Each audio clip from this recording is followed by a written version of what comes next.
One last thing to look over. It started. Should be good. Last throws of this hyperfixation. They do be grinding at my brain. I just want to make sure that this thing that I tried worked out.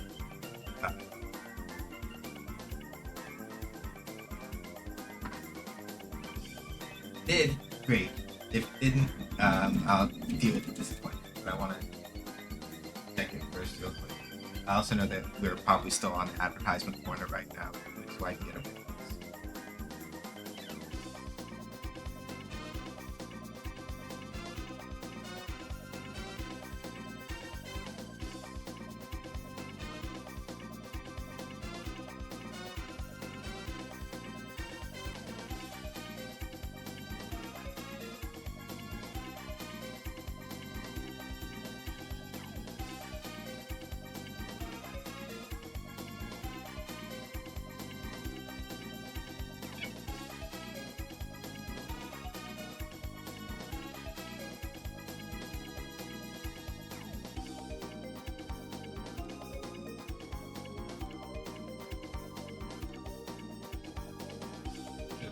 But like eh.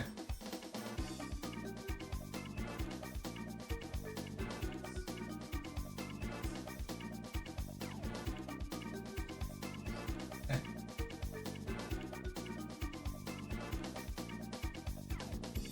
I will sort this out. It mostly does the thing. I have to now sort out the rest of it, which is fine.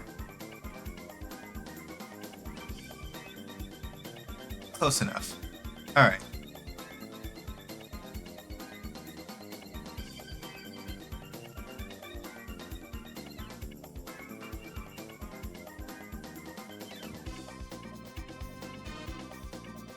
There he is. I'm there with it. No, actually, yeah. We're probably going to go maybe a little bit over 9, but not very much so. The hyperfixation literally caught me by the throat because I got permission to try a thing. So I'm like, all right, I'm going to do it. And then I immediately lost track of time trying to break it off.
I may also spoil myself today and order out one last time before, because I finished the last of my salmon the other day, so I may spoil myself and order out like one last time, and then after that we are on proper cooking and we're on proper cooking hours and things like that, so I'm not like fucking around with like spending a lot of money. Oh, cool. We got the SGDQ ambassadors all announced. This makes me very happy. I'm going to retweet this one.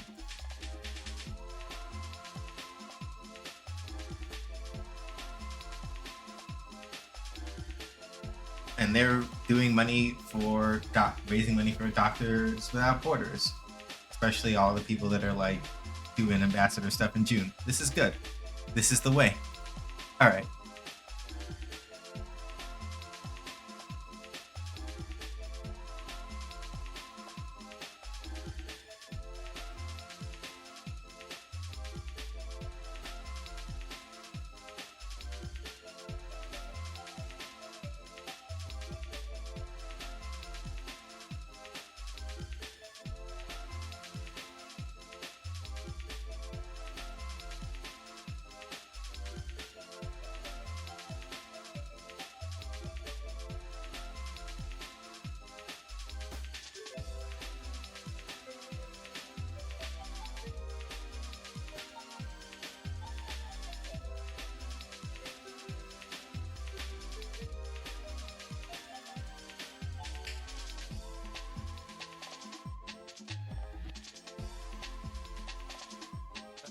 Let's just order the food. Oh, first of all, let me make sure that I don't overdraw. Because one of the things that has been very useful, also thank you. One of the things that has been useful, but also going to be a problem, is the fact that, so for people who don't know, Metro cards have been the primary way of getting around the city on any transit for pretty much forever. Metro cards have been a thing for many, many decades now, right? I know for sure that like the sub, I think it used like you would just initially just do change and stuff like that. Eventually, somewhere, I don't remember the exact date because I don't know my subway history that strongly, unfortunately. I would say sometime probably leaning, I would say close to like maybe the 80s or the 90s, probably the 90s, is when Metro cards became a thing. And they've been phasing those out very slowly for these Omni cards, as well as if you have, oh shit.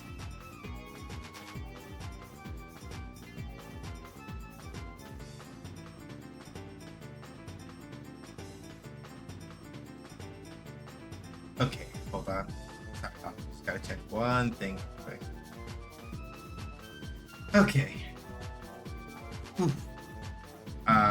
Sorry. I get a little paranoid now about overdrafting sometimes.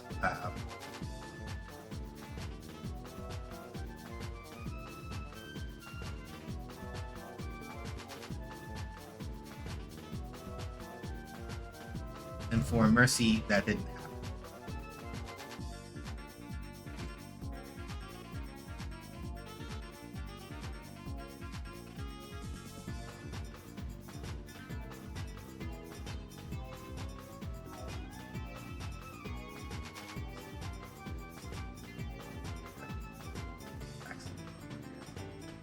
Okay. So yeah, basically they're phasing out Metro cards at the end of this year. But when I got my most recent debit card,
Right.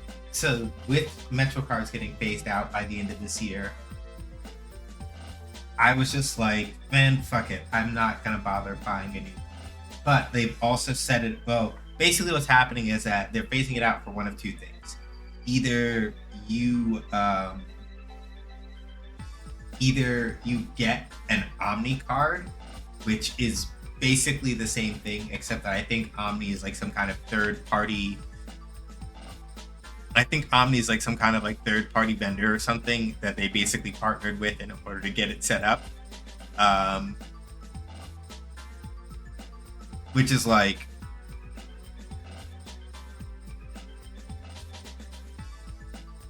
yeah, like I make this thing face because again,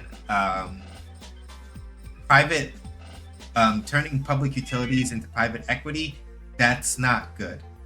That's never good. That's not a thing that should happen ever.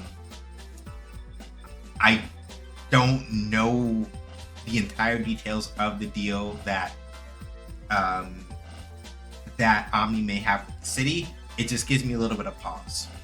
I'm like, that sounds suspiciously like, again, do not quote me on this. I'm being straight up about this and saying that I do not know this for certain, so I am speaking very carefully about this. It smells like private equity intruding into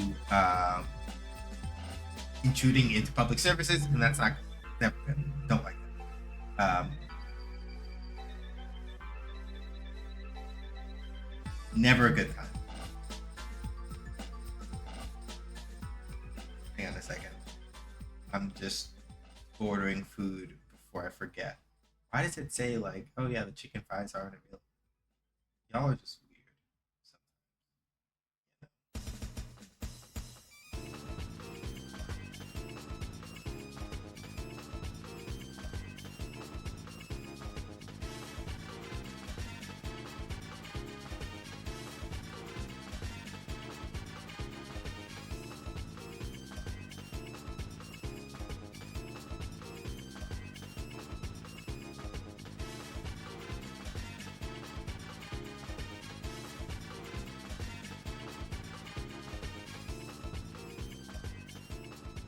Things I do.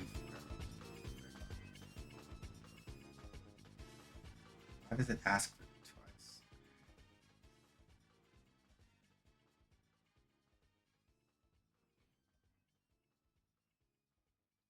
Anyway. Alright. That's handled. Okay. So yeah. Basically lately I've just had to keep my eye on remembering to check my cards more often, just to make sure that I don't like, because now it's just very easy to just walk and tap, because I have a debit card that has the RFC, is it called? The RFC chip in it, so I can do a lot of tap and pay, but that's the other option now, basically. And that's the way that they want you to basically be doing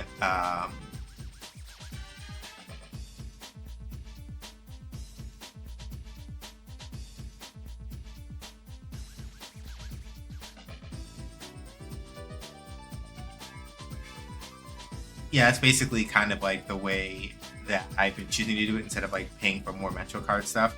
But it's like,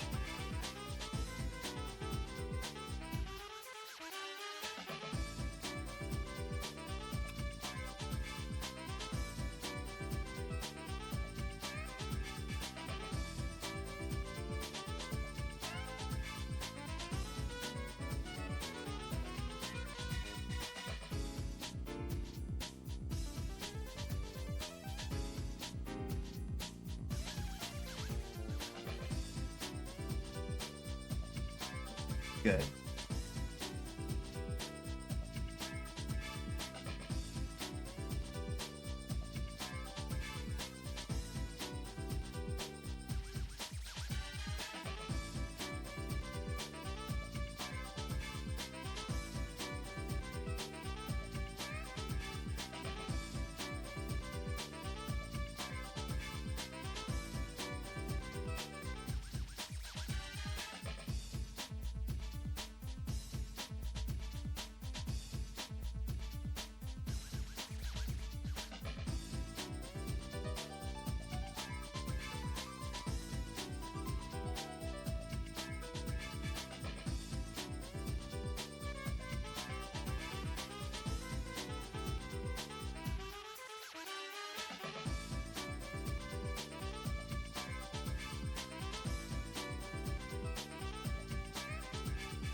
is ordered, all that's done.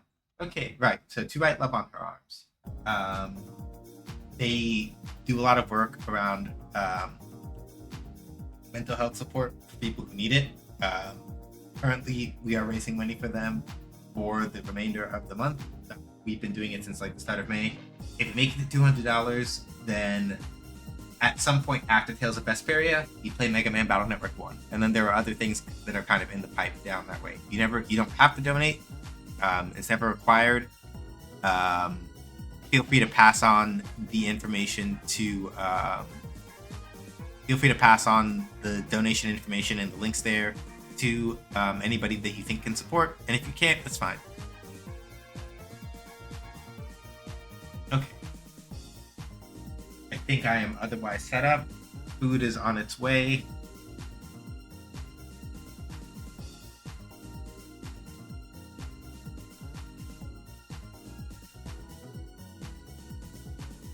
Close down a couple of things here.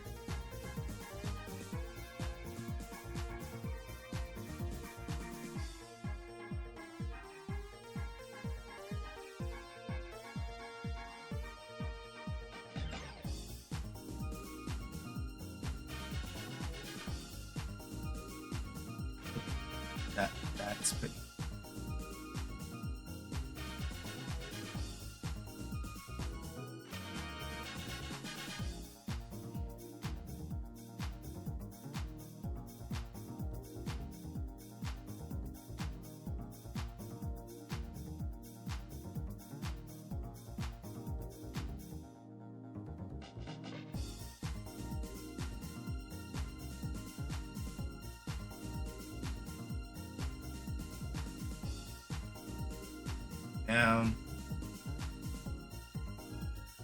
This is how you can tell sometimes that, like, especially if I'm just coming off a hyperfixation, how you can tell that it's like really like eating into my brain when it takes me this long to get started on the thing I was meaning to get started on.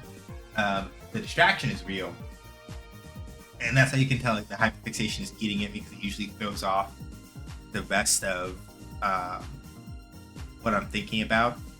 Especially if I notice something like an unorganized thing in my Play Night library, and then I go fix that on the way to going to launch the game.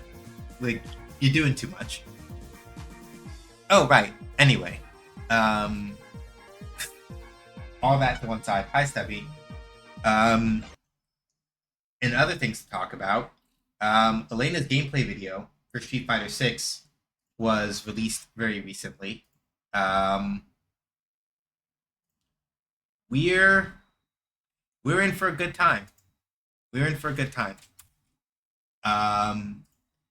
It looks like she is going to be a very technical character in a lot of aspects. I'll explain sort of like the things that I saw and what all is related to that in a second. Where's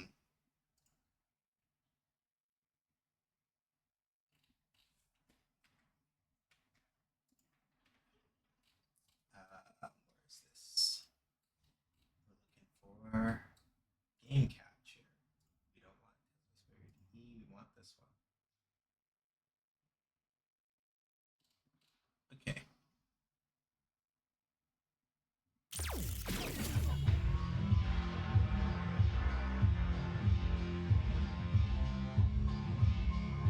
Okay, let's see.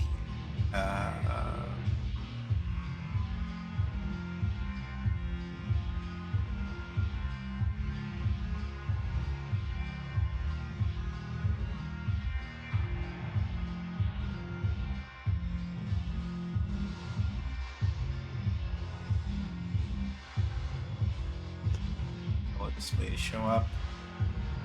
I think we should go.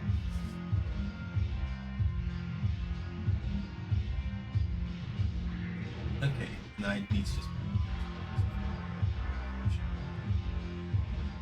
But yeah, hopefully everybody is well. I know that Cat Wizard is currently doing.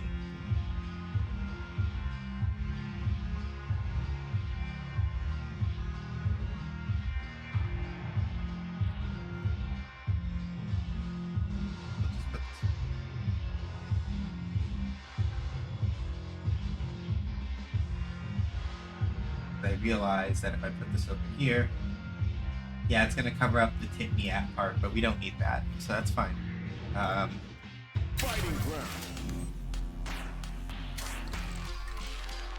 So yeah, to talk about Elena, people who have no idea what I'm talking about, Street Fighter 6 is coming up on the end of its second wave of character DLC. And so the last character that we're gonna get for the year, or for this year 2 of DLC content, is going to be Elena, who is a returning character from Street Fighter 3. Elena's main thing, sort of to describe the way that Elena works and sort of like the main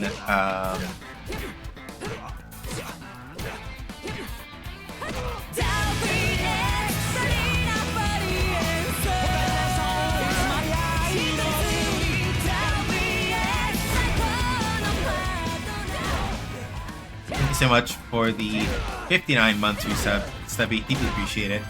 If I can get an exclamation point hype in the chat, I'd appreciate it. But yeah, Elena's main thing as a character is that... Okay, let me back this up a little bit. Mostly, ever since the Street Fighter 3 days, but especially since Ultra Street Fighter 4, where this became kind of an issue for other reasons, Elena has been known for a couple of things. First and foremost is that Elena has... her moveset is primarily kick-based, because she's a capoeirista. So she does a lot of... so she has a lot of like leg players and stuff, like Eddie from Tekken. Though they did debut at about the same time, because Tekken 3 and Street Fighter 3 New Generation were both right around like 97, right? Nervous?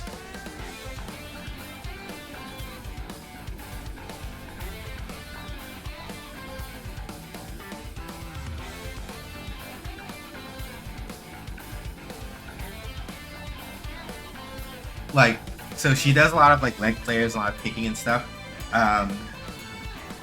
In general, she has a lot of moves that are based around like advancing, kicking, or otherwise controlling space because her legs are very long. So she's very good at like doing poking and conversions from pokes and stuff like that. In a more general sense. But the thing that she used to be infamous for is that in Street Fighter 3, and then also in Ultra Street Fighter 4, when she was added back to the, when she was added into Street Fighter 4 in Ultra.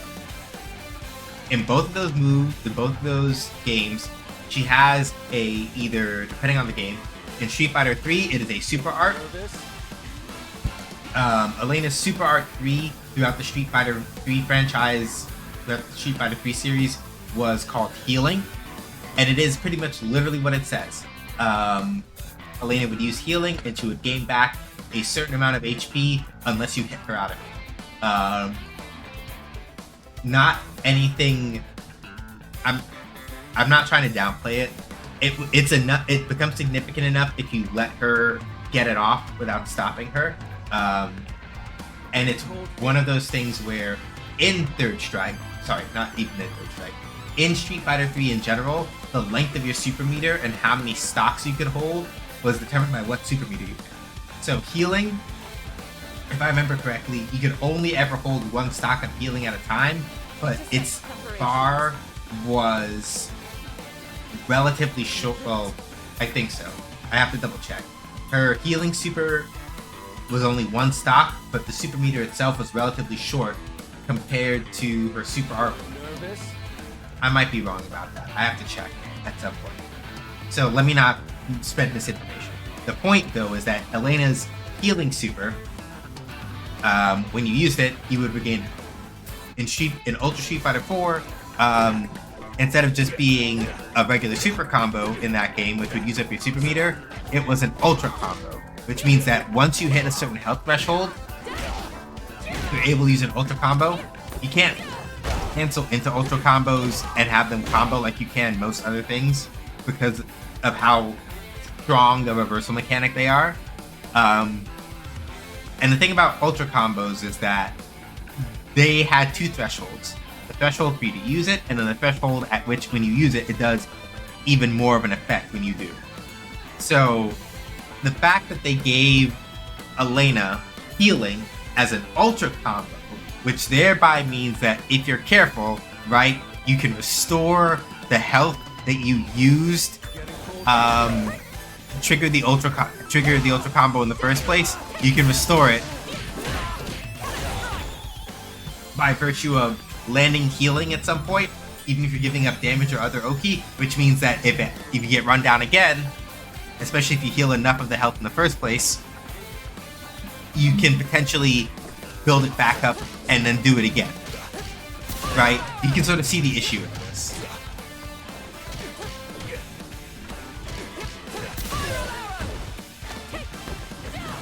And so Elena still has the healing super in Street Fighter 6.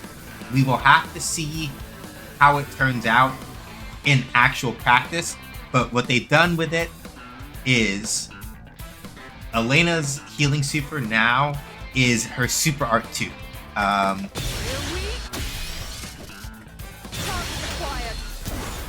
So like how Cammy has this for hers.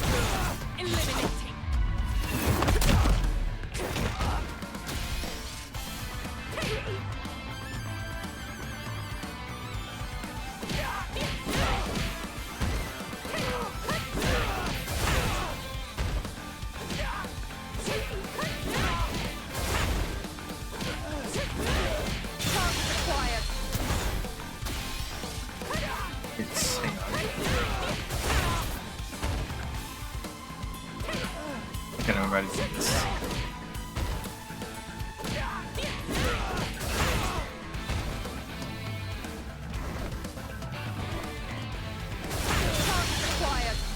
Okay, I can just do it like that, that's fine.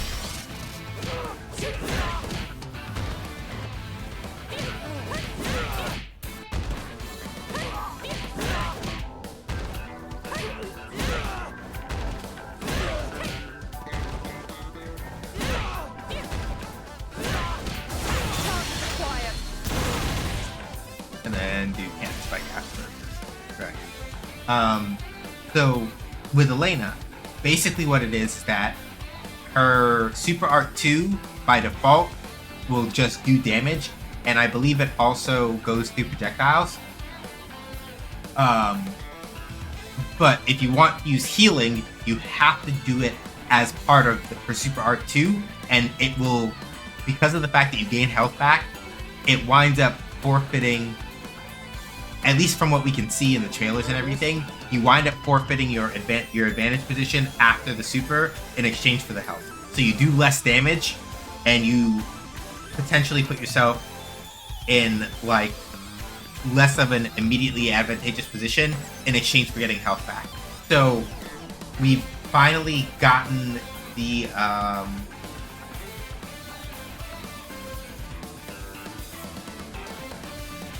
I feel like they finally potentially gotten the balance.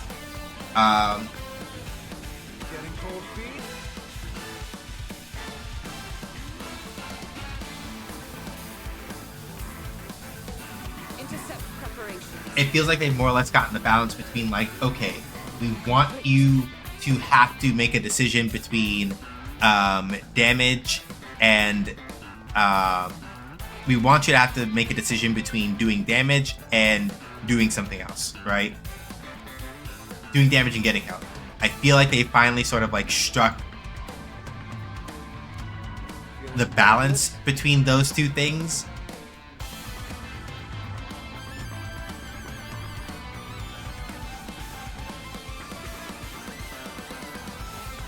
But the tricky thing is primarily that we'll have to see how much frame advantage you're giving up to do the healing super, how much damage you're giving up to do the healing super, and given that Street Fighter 6 is Getting cold feet?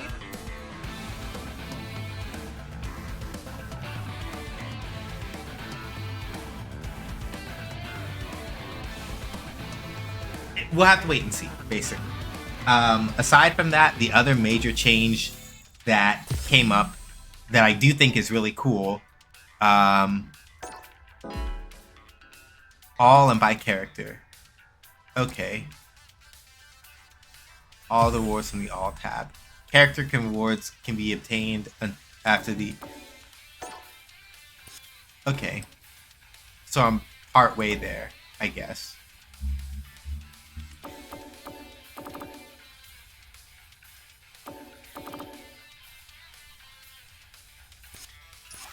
Alright, whichever. So yeah, so Elena's main thing, by and large, it looks as if, by virtue of the fact that they were like, no, healing is no longer a standalone super, you have to do it as part of one that does damage, and if you get the healing from it, you are explicitly cutting the amount of damage that you get from that super. The trade-off feels a little more meaningful and less skewed toward like, oh, if somebody's really good at this, they can kind of just keep using healing and keeping their shit together for forever and a day. It feels less like that potentially, but we have to also see how it goes. Oops.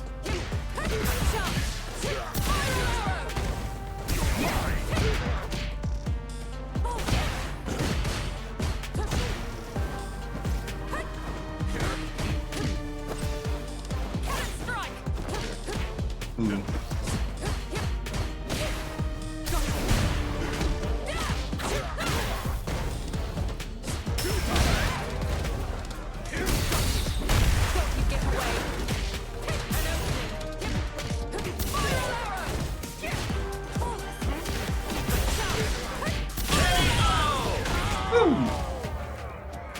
I'll talk about the other things that have changed with Elena from the preview video that we saw after this match.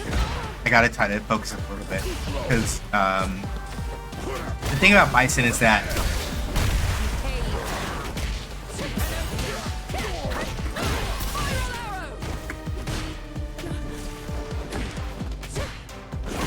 ooh.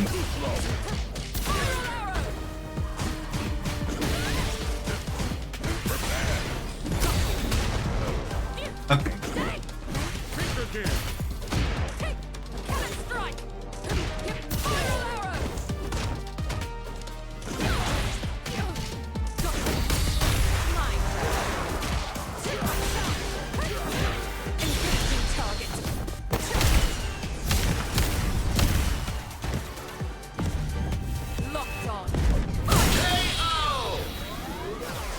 Woo! Cammy wins!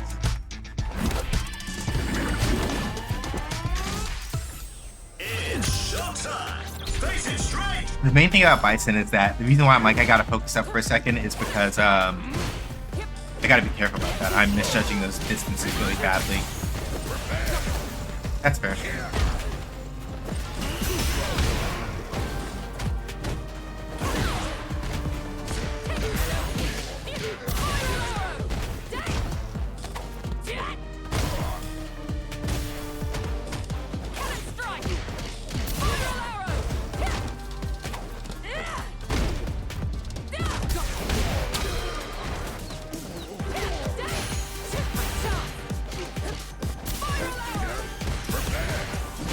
Ooh, overhead.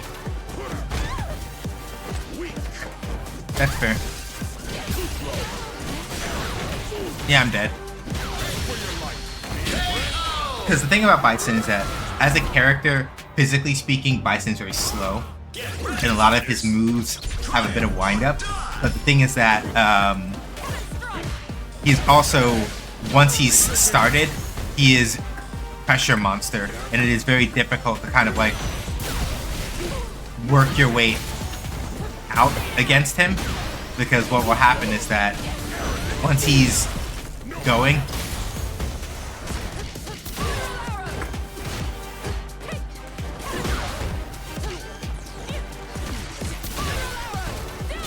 Yeah. Okay. So the main thing is that like Bison, when it comes to like wake up situations like this, he has to spend meter like this in order to get out of them or anticipate the thing that you're gonna do next correctly. Bison basically has hit for defensive options, and is not a very mobile character, but when it comes to getting his lick backs or controlling space, he is terrifyingly good at those things.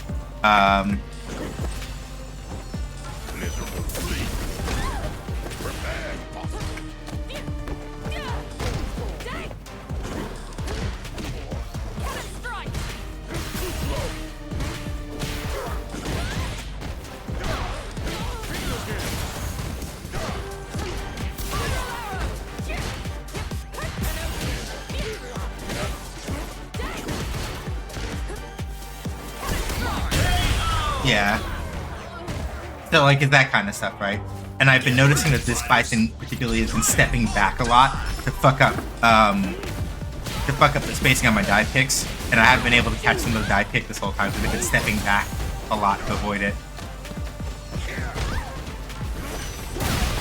I mistimed it.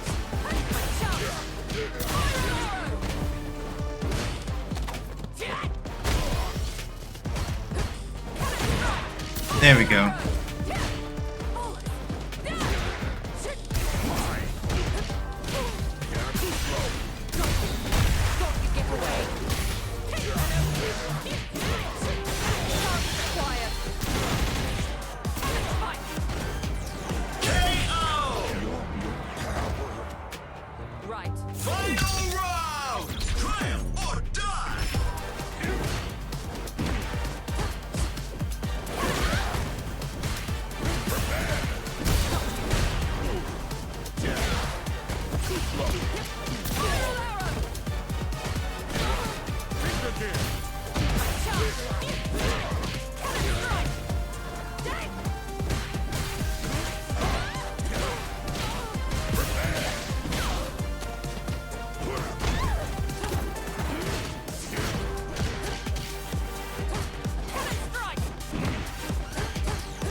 Whew.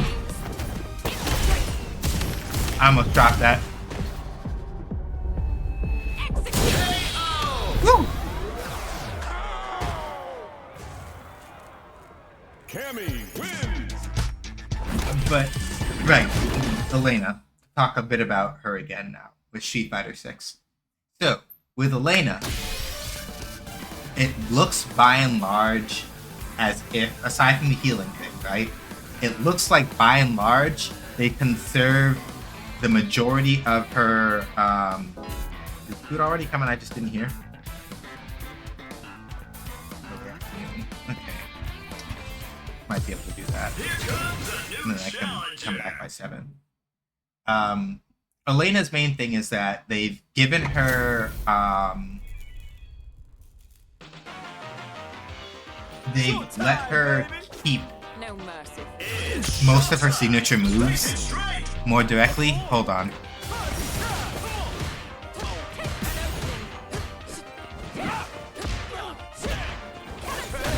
Yeah, that's fair. Yep.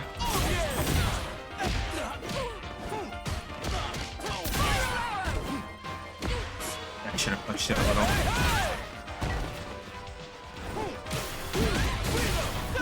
Yeah, I'm gonna get fucked up.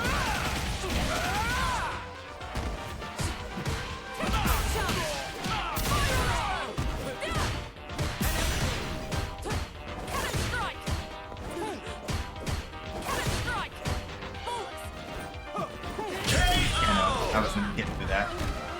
The thing about DJ is that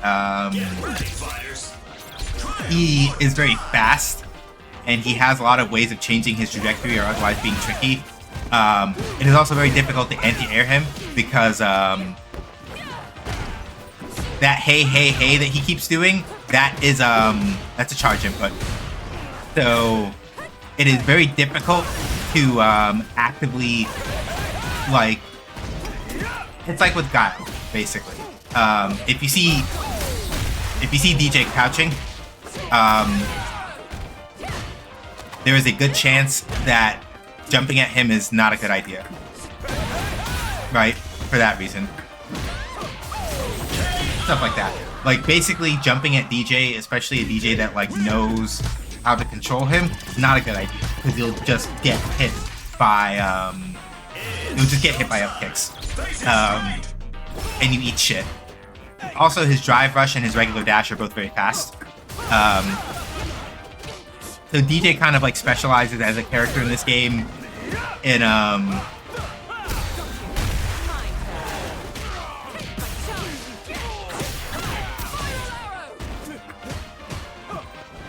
like, as a character in this game, DJ basically specializes in using his reach to push advantages in terms of, like,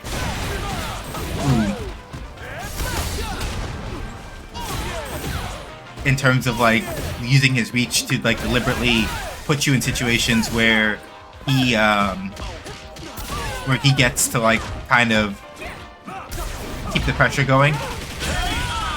Because either he'll keep you out because his normals are poking you out, or he's doing haha funny slime run, or stuff like that.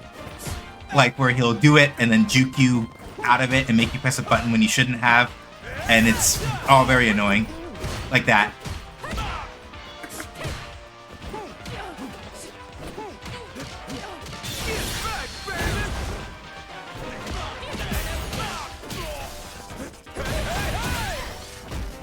Again, like, trying to anti-air DJ it's not impossible, but or trying to, like, jump in on DJ is, you don't want to do it if you can help it. Yeah, I didn't call it out in time.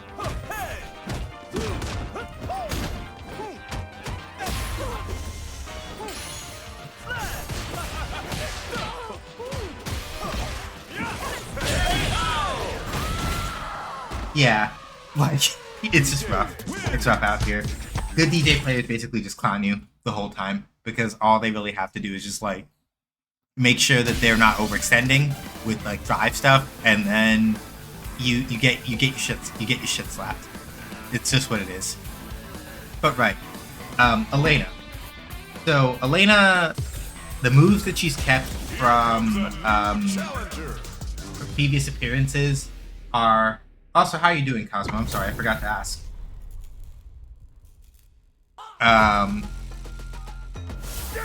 She's kept Rhino Horn, which is like a double thrusting forward kick, which is good for corner carry.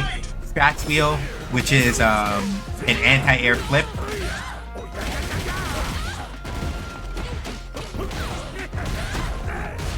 Hold on.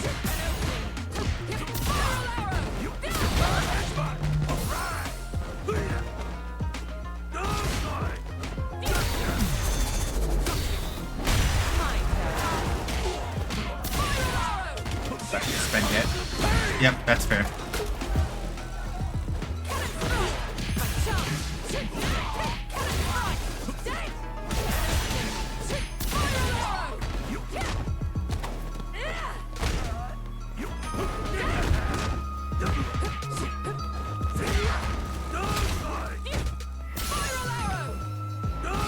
Ah, fuck. If I'd done MK or HK Spiral Arrow, I might have gotten the chip kill. I fucked it up.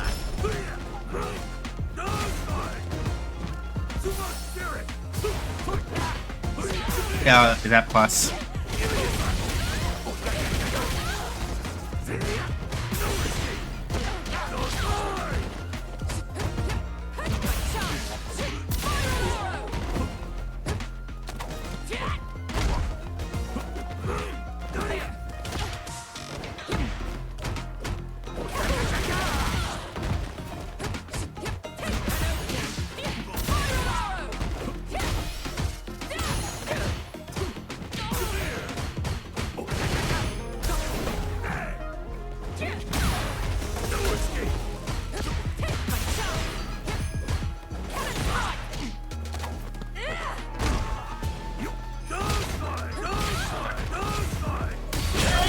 Yeah, they just get to fucking headbutt me to death. I don't have anything.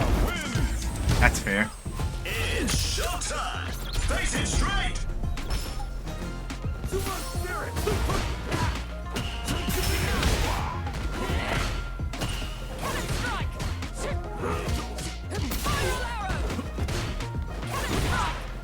Ah, messed it up.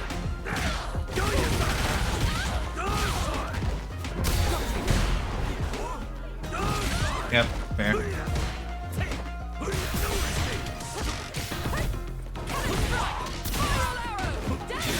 Yep, there it is. All right.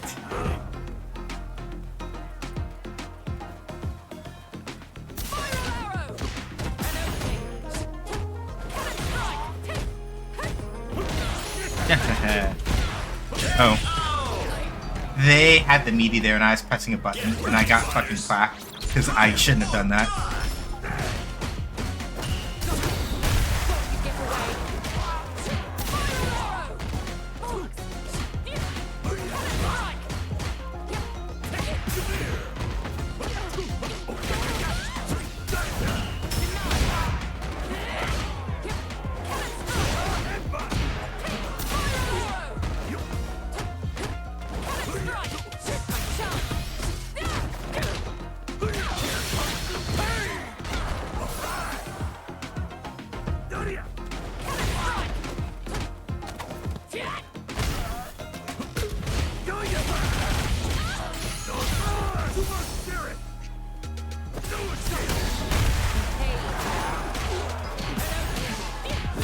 There we go.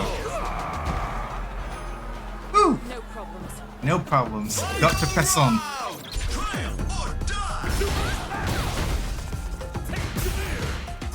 Yeah, I respect it. That was...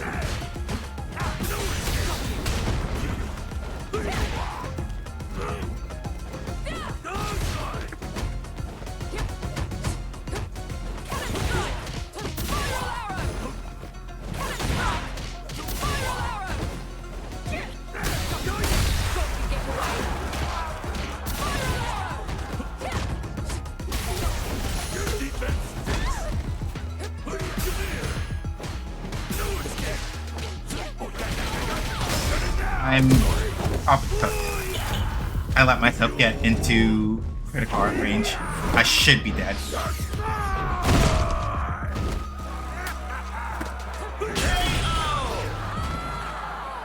I was expecting to have been dead from that.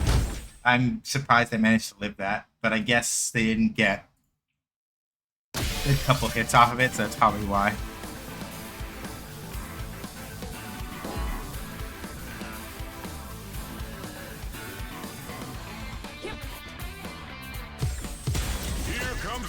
Okay, right, now I finally remembered the other things. I'm doing good aside from not feeling well, adding my feeling about gender things, and I'm not adding gender therapy to my list of skills. Yeah. Ah, damn it. My Burger King got here like 5 minutes ago. I'm gonna have to hit this person with a one and done. Sorry, Ed. Burger King is calling.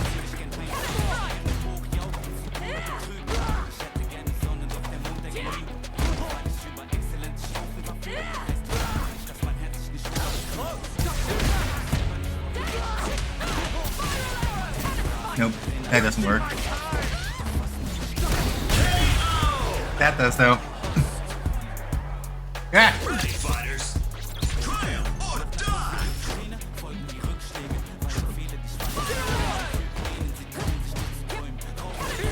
Yeah, that's fair.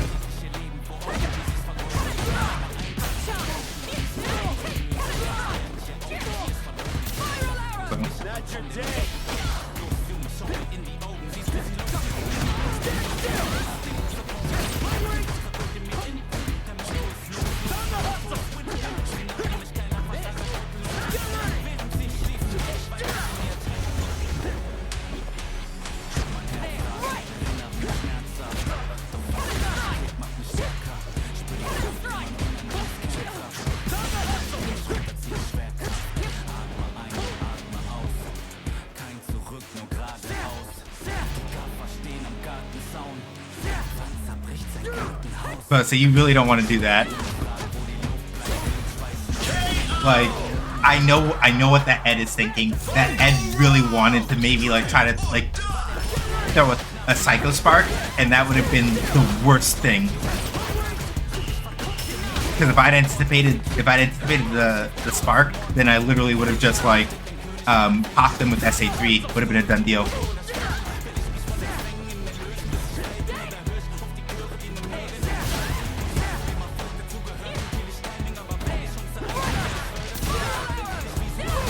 Yeah, fair. Ooh. Yeah, that's fair. I got cooked.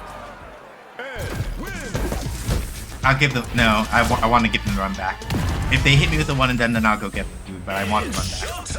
Alright, let's go.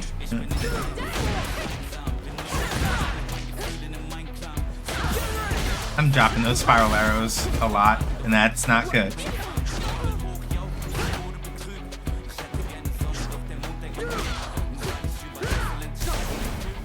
Yeah, it's fair.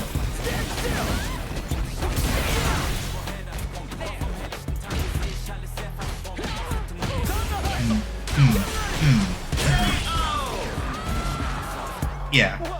And that's the thing, Ed being the kind of boxer that like can play at this mid-range like this, it makes him kind of a pain to deal with.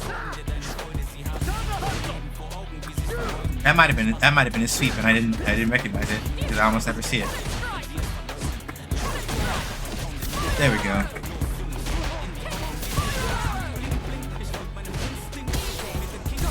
No, I shouldn't have done that.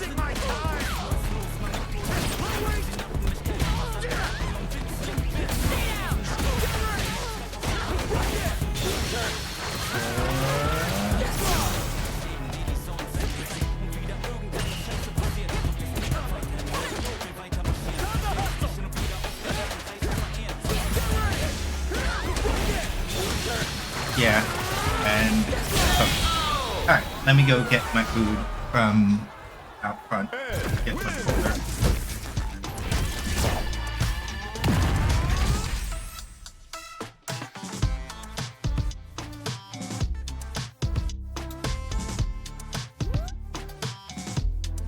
Yeah, Cosmo. It sort of doesn't surprise me, mostly because it helps that you are a good listener. Aside from the fact that you're also very patient. So those two things, right? Gender therapy being a thing, especially given the kind of introspection that I know you tend to do. Yeah, it doesn't surprise me at all.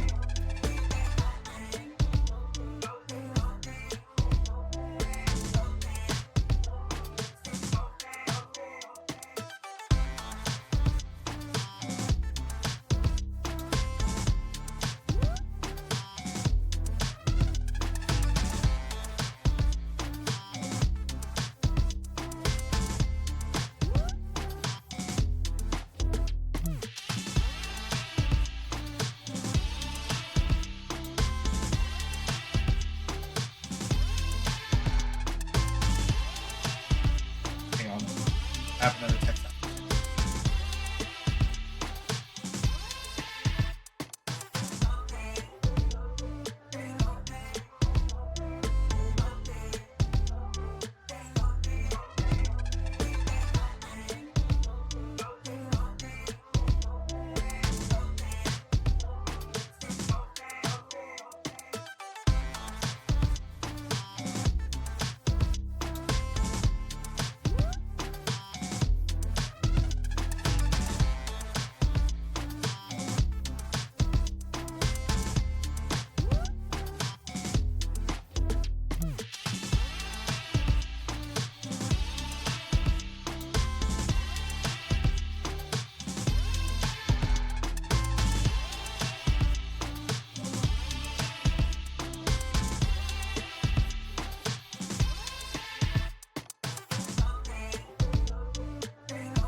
Give me a second to put together food and also think about plans for tomorrow.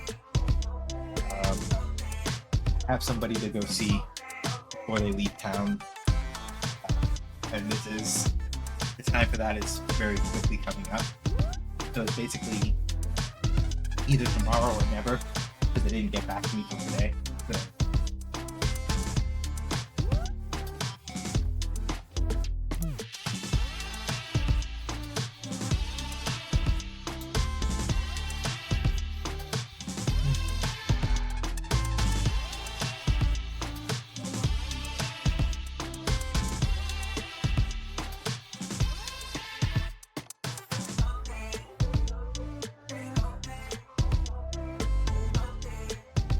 Anyway, so let me pour a drink, and then I can talk about it later.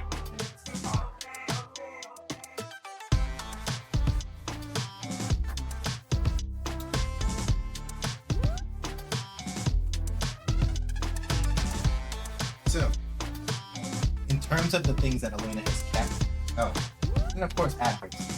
So this is an even better time to just sit down and cut. And once the ad break is over, we'll get back into it.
While I wait for ads to clear, I'll just run another match. A new warrior has entered the ring.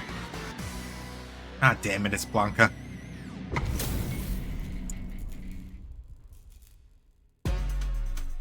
Beginning. It's showtime.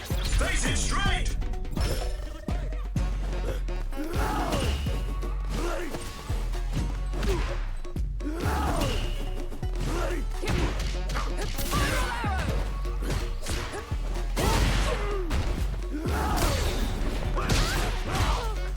Do that. No.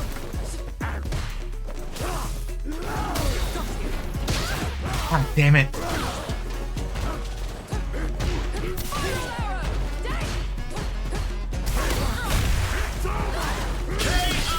That's fair.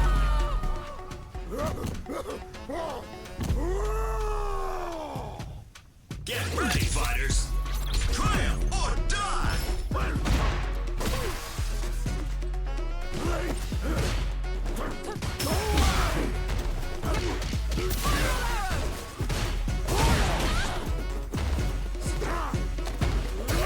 Damn it. Got caught.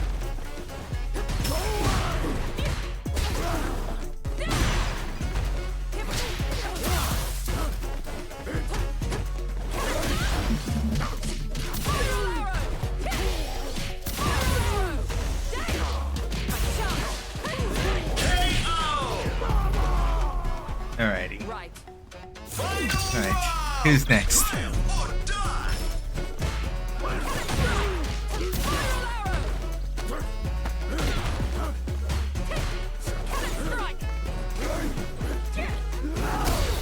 Can't do that. Damn it. So, the main thing about both, and this is something that's true of both Blanca and of E Honda, you cannot,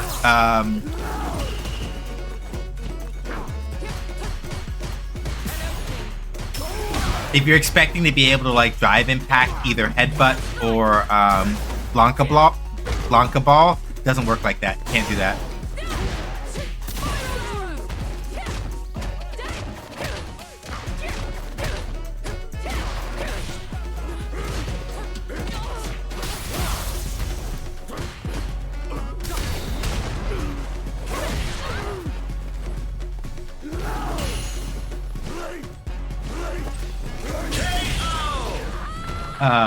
If you try to drive impact either Blanca ball or headbutt, the recoil keeps them safe, and you get your shit pushed in.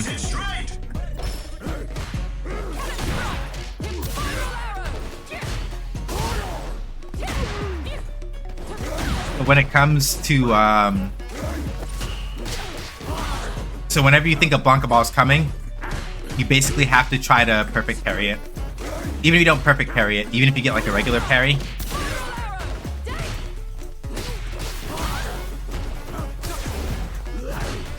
that is ideally better than nothing. Can he go from the overhead into coward crouch?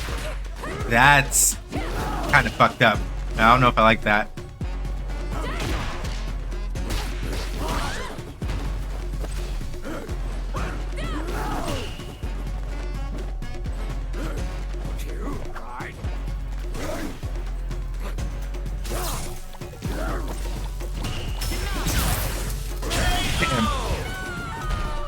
Okay.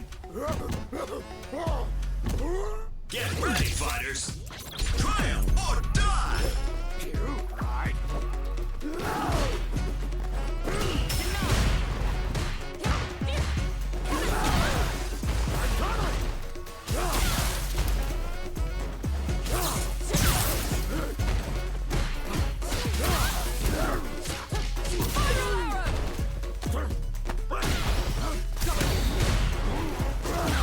Ooh.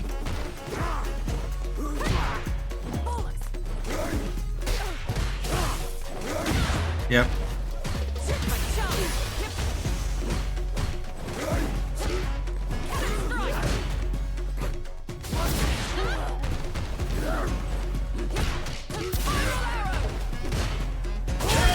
Damn it. It's because they got me used to waiting for that. So I conditioned myself. I gotta hold that though. Alright. Let's pause matchmaking for a second. So, Elena. I wanted to wait till after the ad break was over to talk about her, so I will.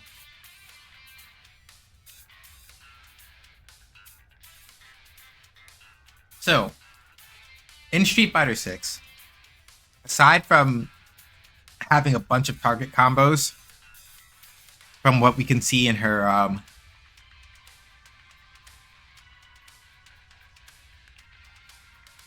gameplay video,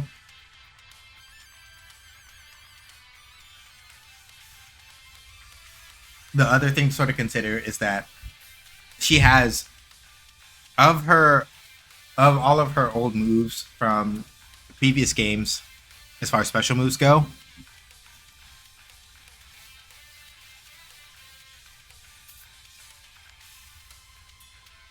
she's kept 3, and 2 of them have been reworked into another move. So,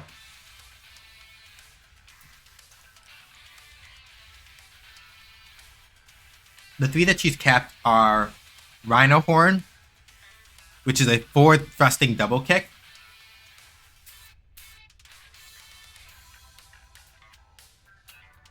Scratch Wheel, which is an anti-air flipping attack, very similar to like Cammy using Cannon Spike or something like that.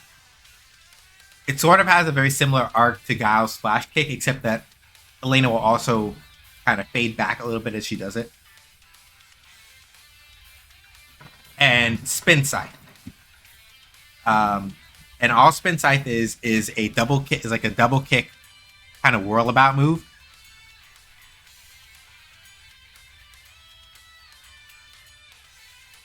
Which he can then follow up with an extra attack for tacking on a little bit extra damage, or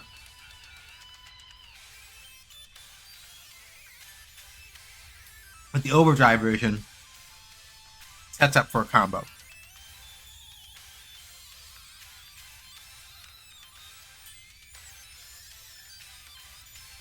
Her other two special moves that have been reworked into a new move is called, her other two special moves used to be Link's Tail and Mallet Smash, but those two have been reworked into one special move called Link's Song. When Elena uses Link's Song, she does a dash forward that I believe it's either projectile invulnerable or just by the way the hitbox works.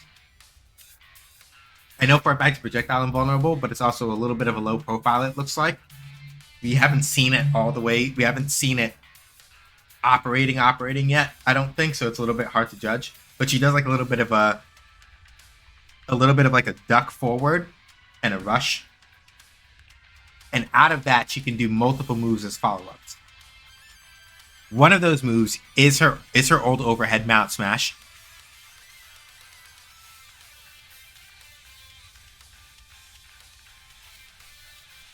While the other is the lifting kick from her old move Link's Tail, which you can use to launch for combos.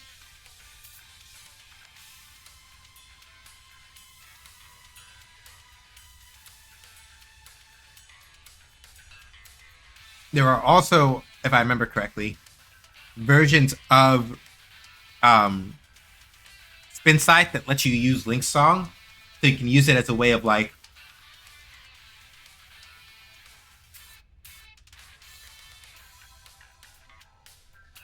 following up pressure from there.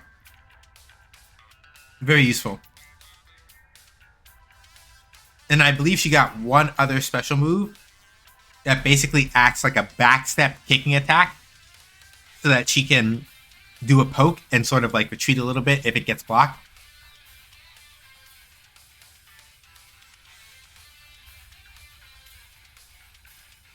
But if it hits, she's in there.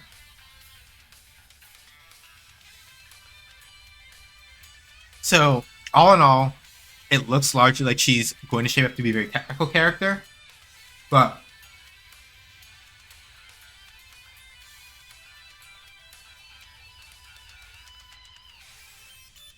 she has the benefit of still having those very long limbs like she's always had. So she still has long limbs, a lot of like power to poking and pushback.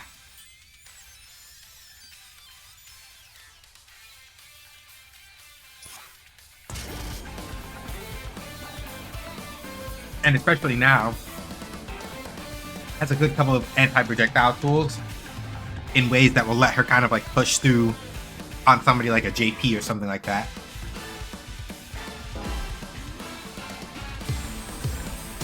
Here comes a new challenger. Or an Akuma. Speaking of projectiles. It's showtime. Face it straight.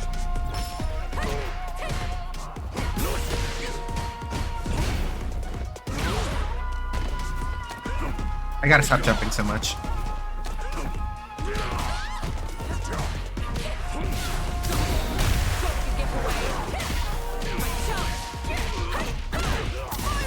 Oops.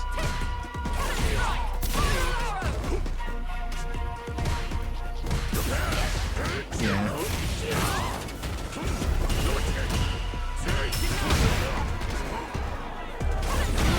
Yeah, no, I made it too obvious.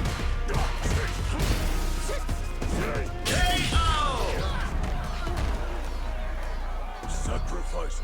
Get ready, fighters. Triumph or die.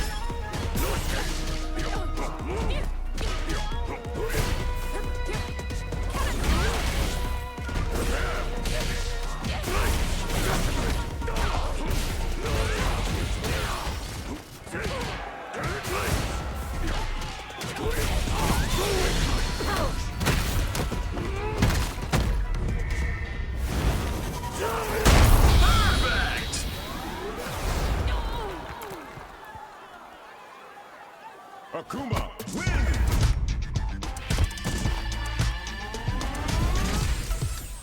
It's showtime! Face it straight!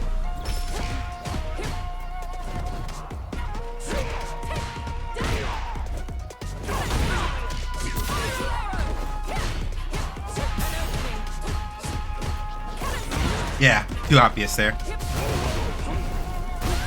So whenever I say too obvious, what I mean is that I'm making my intention to dive kick too clear.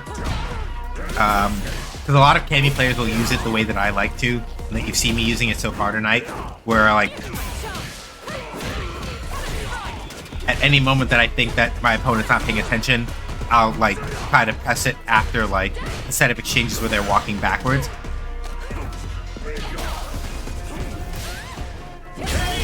Or like after that has happened, like after a knockdown, I'll try to jumping cannon strike that afterward. It's like, no. Like, especially if they knock me down, they're in a position where they can like just sort of see what I was doing. And I have to like unchain myself out of like trying to force that.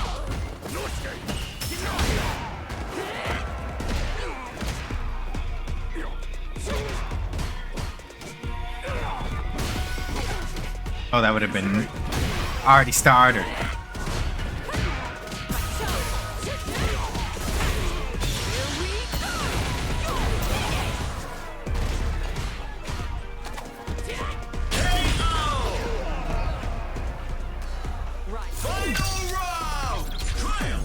And that's why knowing your spacing is so important.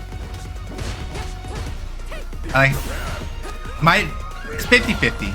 I'm deliberate when I'm actually like trying to pay actual attention to what I'm doing.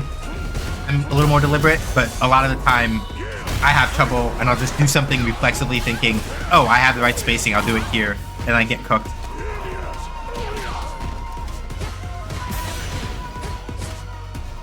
This is not an ideal situation.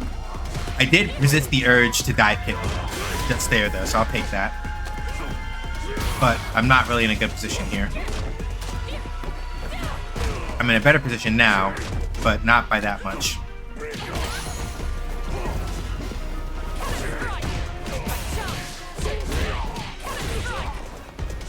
Yeah, no, I should have just pushed it. I should have just kept pushing the advantage. I thought they were going to do S8, like critical art or something, to push me off. And they really should have, because it would have killed. I understand why they didn't. Also, hi CJ. But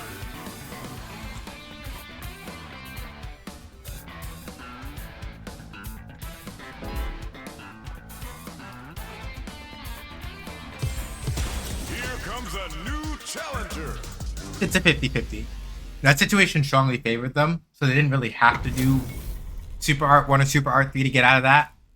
Not really. But We gotta do this. Come on. No mercy for you. It's showtime. Face it straight. they could have. I messed up the timing of the punch afterward. Nope.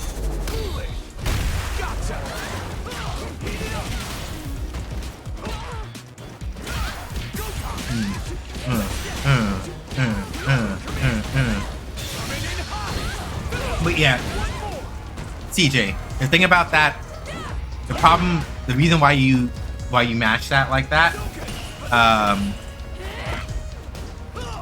it's because I know you were just saying this, but I'm gonna reiterate it. It's because you're afraid. Once you start having more confidence of like roughly where your ranges are, even if you fuck up and you get hit, right? You'll stop mashing so much when you understand your ranges. So if you're like, I'm mashing a bunch, but I'm afraid my buttons are not going to come out. Stop that. Part of it is literally just that it's because you're scared, and that's what's fucking you up.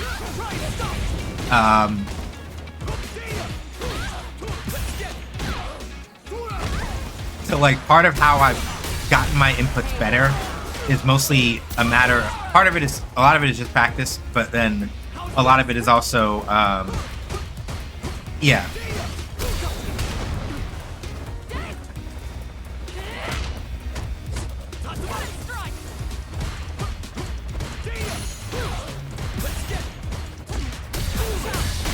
Damn it. Yeah, no, I'm covered. Many of my probably overcome once I defeat. Yeah, like.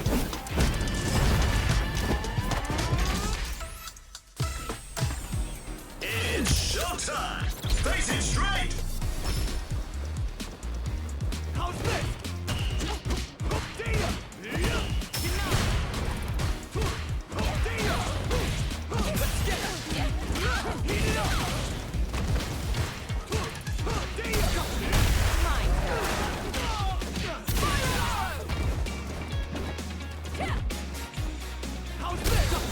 God damn, too slow.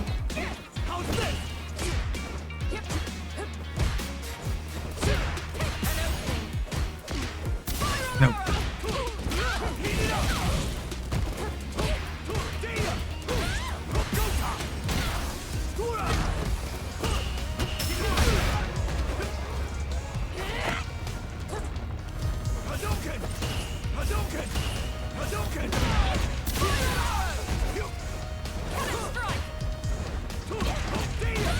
But yeah, the main thing, you may notice I'm dive-kicking less because I noticed this Ken will like backstepping a lot because they're deliberately trying to like fuck up the positioning of my dive kicks. Force me to whip one. Yeah, that's fair.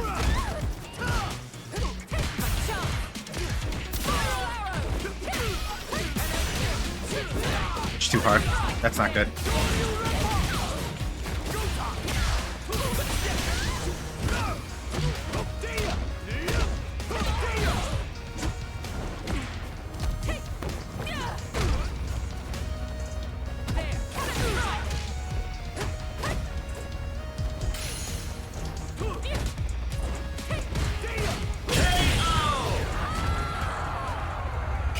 Yeah, I wasn't getting out of that. I lost too much health.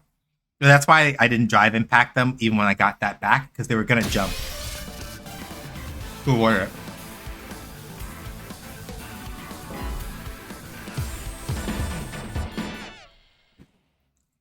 But yeah, the other part, CJ, about not matching so much, hit the training room. Beginning operation. Haven't grinded out your inputs enough. It's showtime! Face it straight!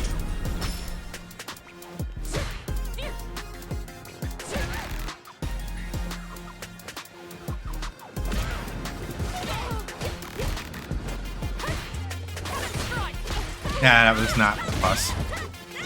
Oh, that was a good frame kill.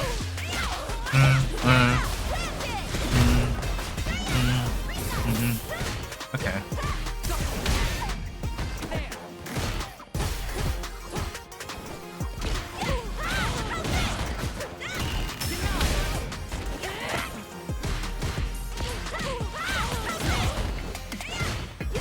Okay.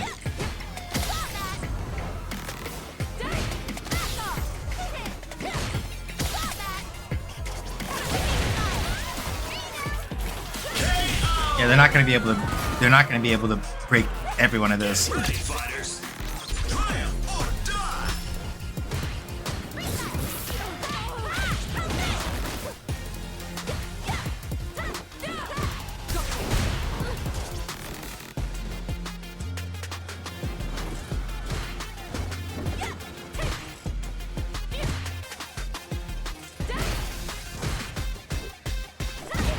Yeah.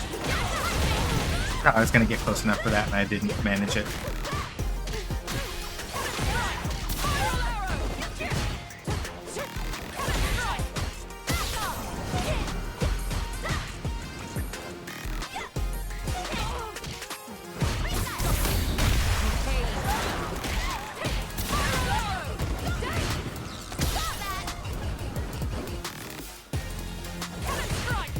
Yeah, too high up.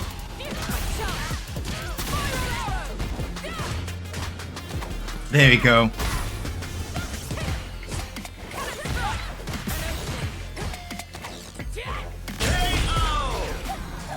People who are really good at breaking throws, eventually they'll crack. It's mostly just a matter of like changing the tempo usually in situations like that. Nope. too high up, but I didn't get punished, so.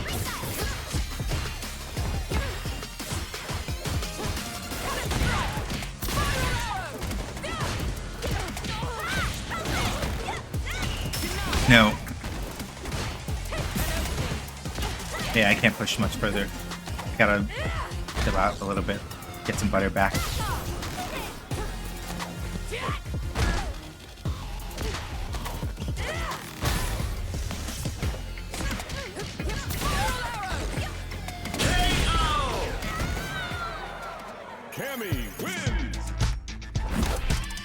These fighting fighters really making this fighting game that you download some stuff. Yeah. Tempu. Nope. I shouldn't have done that. I thought they were going to do something else and approach me closer. Whoa.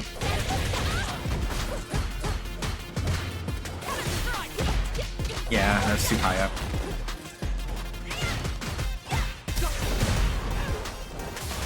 Yep. Landed.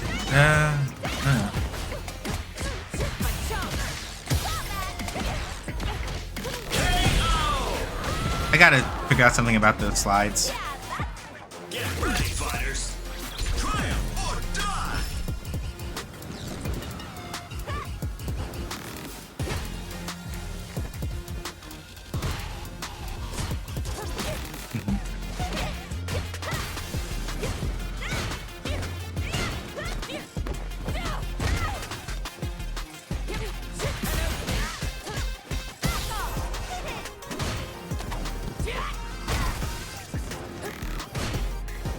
Oh, that was a sweep.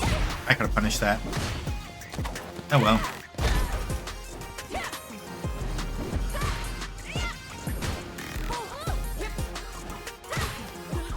Yeah, it's fair. Oh, okay. Good frame kill.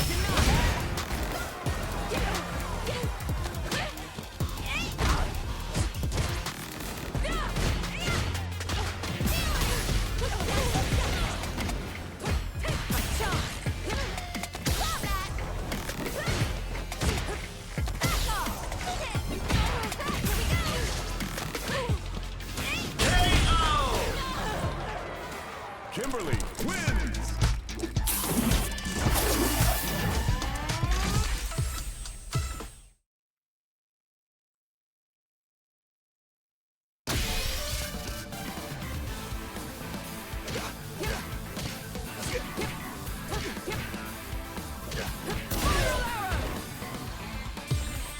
Here comes a new challenger.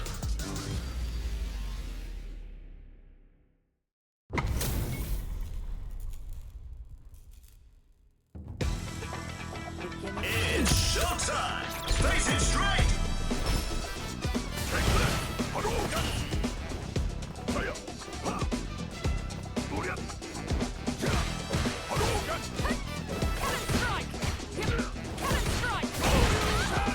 Yeah.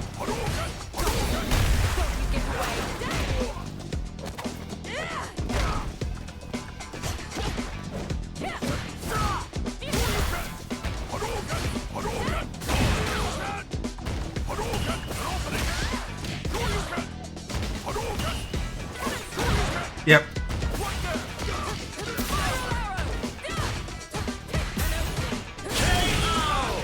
Okay. So they're not as likely to do it on wake up, but they will if they think they have, if they think they can see a gap in what I'm doing. Stop that.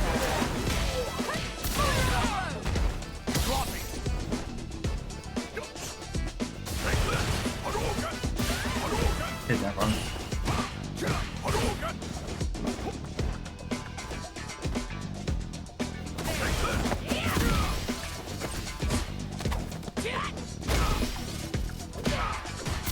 Did that wrong. It's gonna hurt, but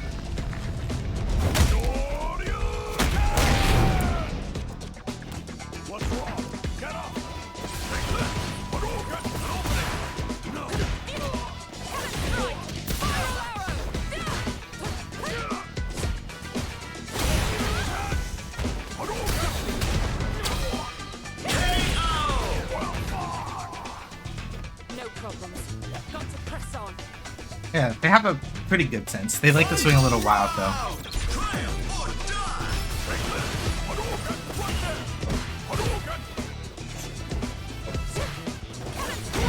Yep, and that's why they did that backdash.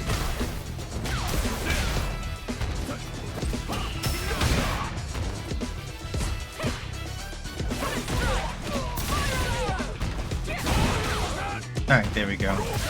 They presented it finally.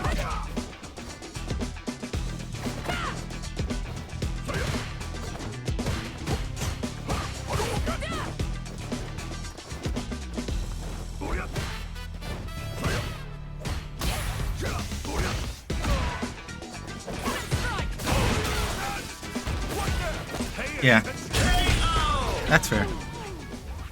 Ryu wins.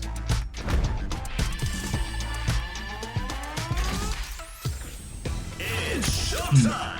Face it straight.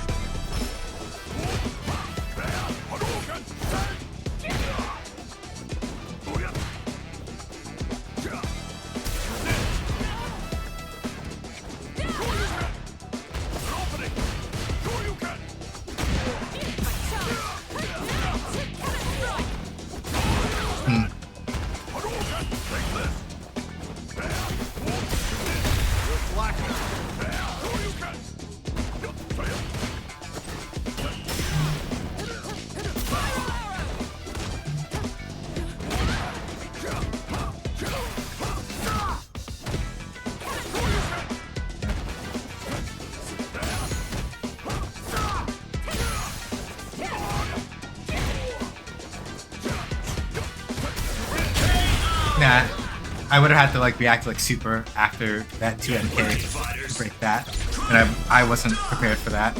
I don't have that reaction time.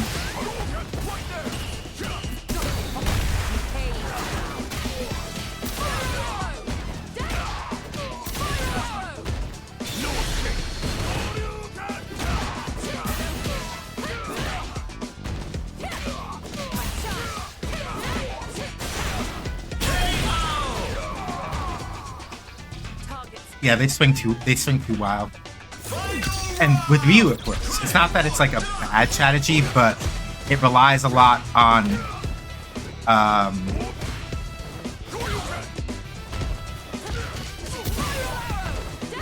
it relies a lot on me like taking risks that I shouldn't. And like kind of just like blowing their way through with like raw force. Which works up to a point. And it's Ryu, so if you know your spacing well enough, it's fine. But like, no, I didn't adapt fast enough still. I sort of started to get the shape of what they wanted to do. So a lot of it with Ryu is that Ryu players who play like that are mostly more willing to gamble on the fact that they think they can hold you out long enough that a lot of their gambles on OD Shoryu and things like that. Now, find a new rival. Will run out your health before they burn out. Beginning operation. This will be a good fight. It's showtime. Face it straight. And it is a pretty effective strategy.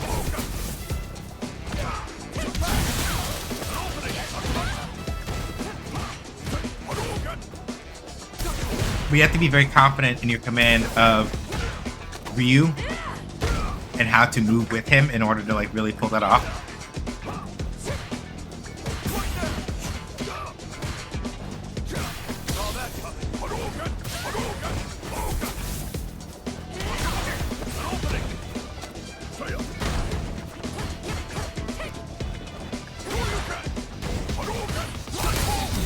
Yeah, no.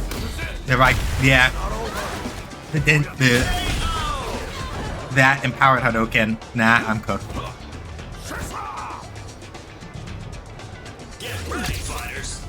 Triumph or die.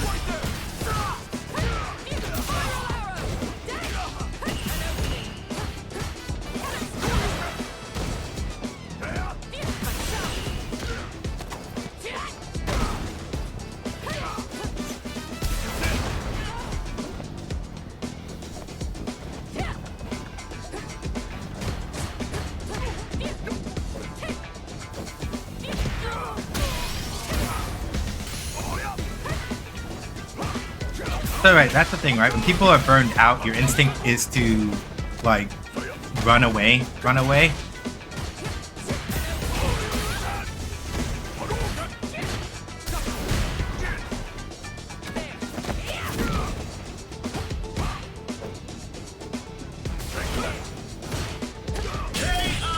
Like your instinct is to run away when you're burned out, and I understand that. But the thing about even in a game where burnout doesn't exist, right? If you're in a disadvantageous position, the thing you want to be very cautious about is how much ground you give up.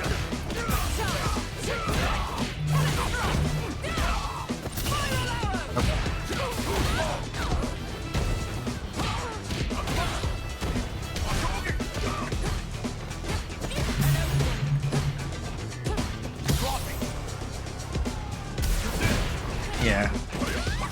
Okay, show you can. Yeah, I shouldn't have pressed the button there because that wasn't an advantage. And I wasn't there either.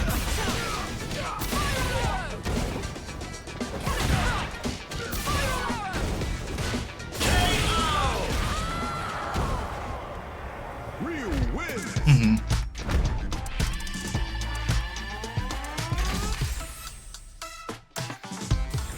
It's showtime. Face it straight. Let me see. Nope.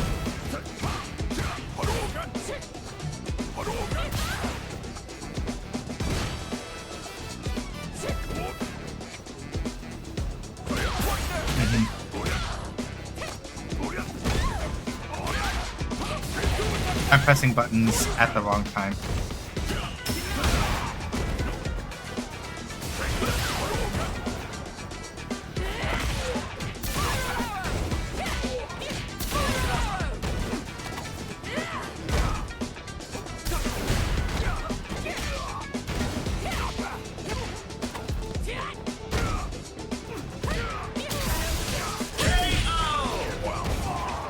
I gambled all the way through on that. But it worked out.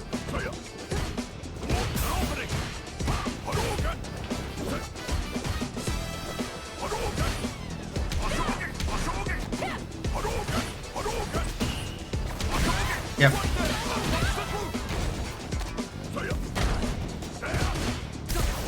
Yeah, that's fair. No.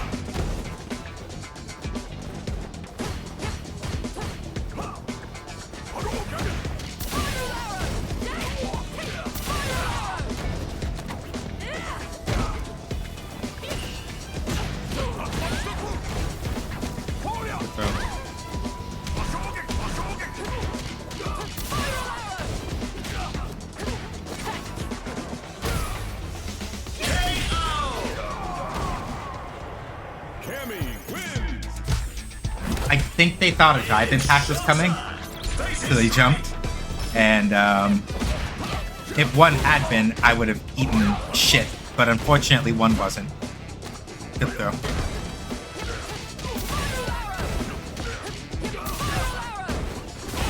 There you go.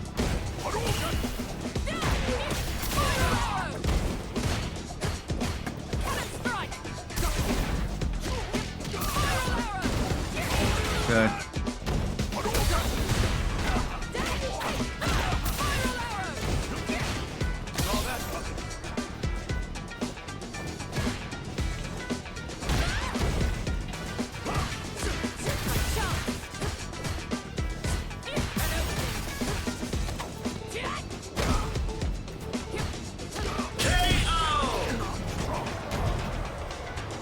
And that's the hard thing about playing Cammy, right? Because a lot of other characters in that situation, I could have maybe thrown like one overhead to maybe make Ryu guess, but Cammy has no standing overheads.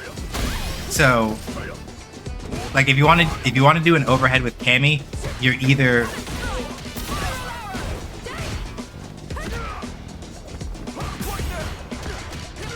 jumping or you're doing hooligan in order to get an overhead. Like, Cammy does not have any standing overheads. And it's good she doesn't, because she's too fast for that. Good reaction.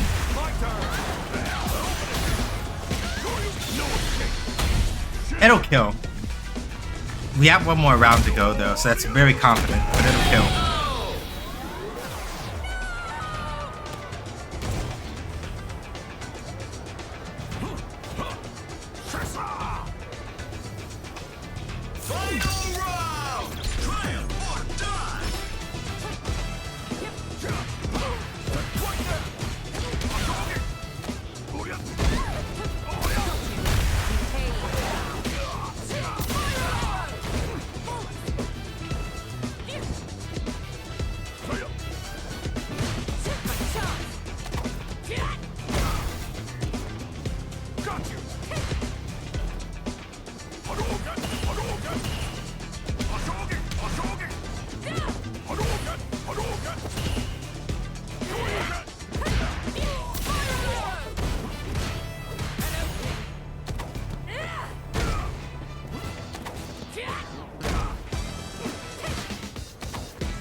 Yep.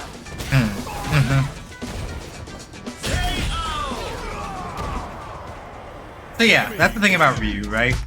Like, the Ryu that I fought before this one was more or less trading on, like, oh, if I make enough gambles with Odi Shoryu and other stuff, I'll just blow by with damage.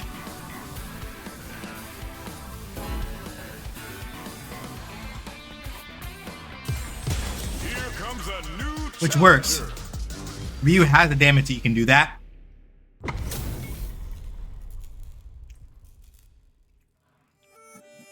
Let's get this mission started. It's showtime. Face it straight.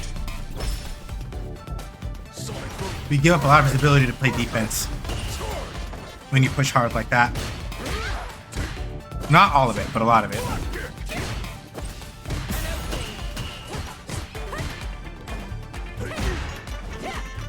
Gotta be careful about that. Guile's normals are all really good. And he...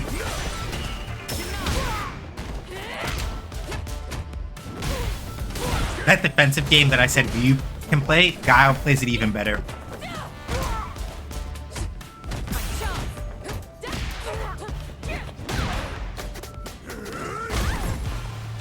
Like, if Guile wants to just sit down and wait, once he has you with the right spacing, it is very easy for him to wall you out.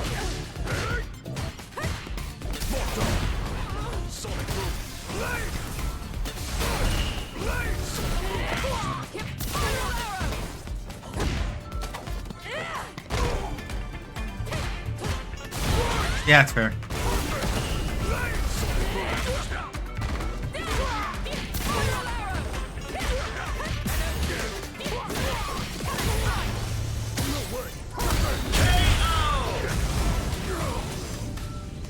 Right. Who's next? Final round. Triumph or die.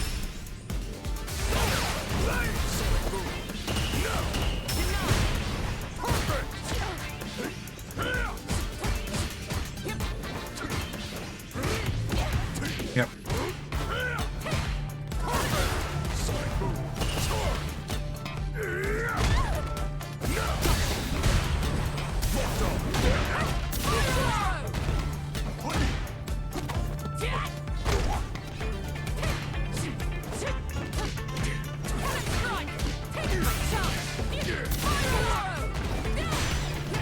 There we go. Yeah, thrown out.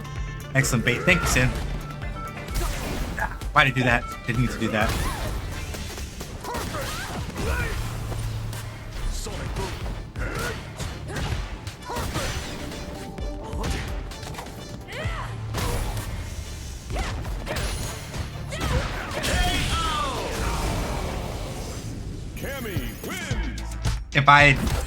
If I'd blinked, I would have been hit. I could have died at that spot right there. If they'd anticipated the spin knuckle, I'd have been fucked.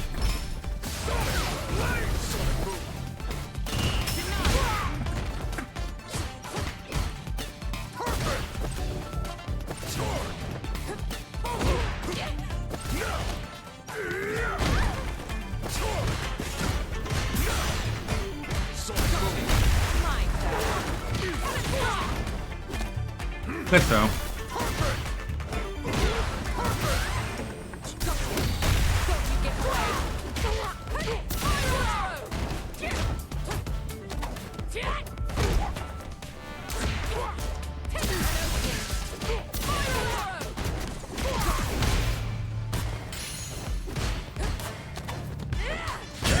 Ooh. I kept them overwhelmed before they had time to charge out the flash kick. Otherwise, I would have been fucking cooked. Sonic Boom, Blade, Sonic Boom. No. Thank you for the free corner carry. Good. Yep, good. So. Ooh, that would have been nasty if they pulled that off. Ooh, I messed up the combo. I would have been able to kill there.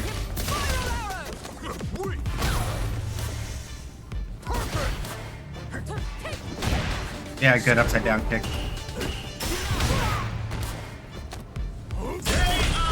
Basically, when I got that one combo, if I'd done another couching medium punch into heavy spiral arrow, would have been a done deal. I messed it up.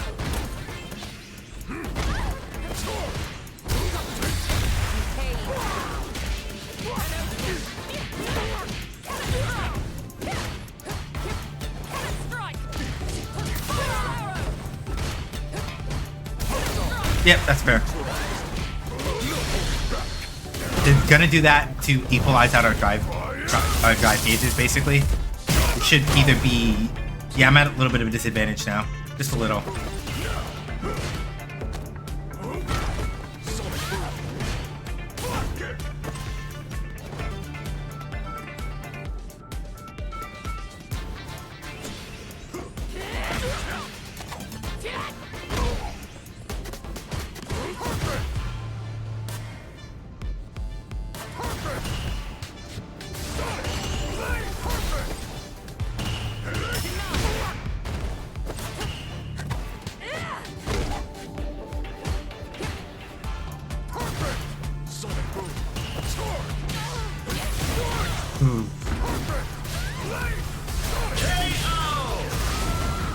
Guard frames where?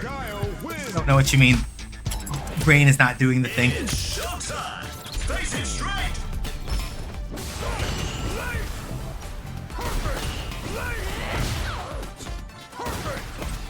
Tip damage only kills when you're in burnout. If you're not in burnout, then you don't die from chip damage in this game. So you literally have to, like... It's literally a situation where somebody has to, like... Literally either beating the fuck out of them as far as, like... Ooh. Drive impact.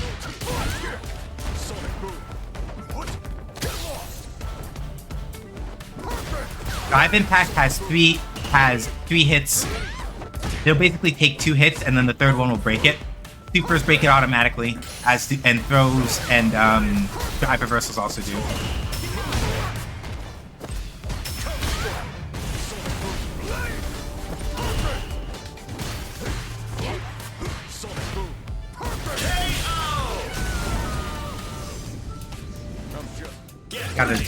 I just gotta sweat him out a little bit more.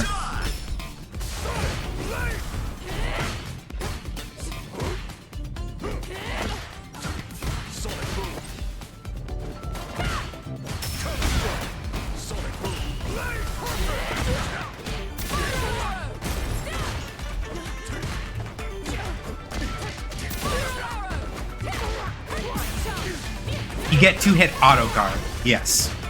With drive impact, you get 2 hits of auto guard, and then the third one will break it.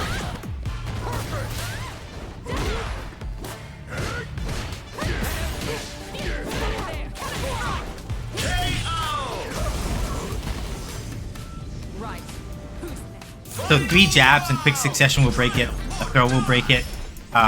Supers all have guard break properties in this game.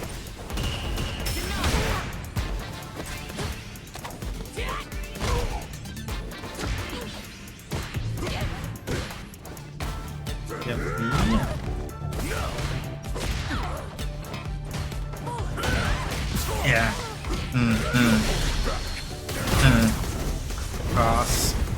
fire. I'm not dead, but working my way back on this is very difficult.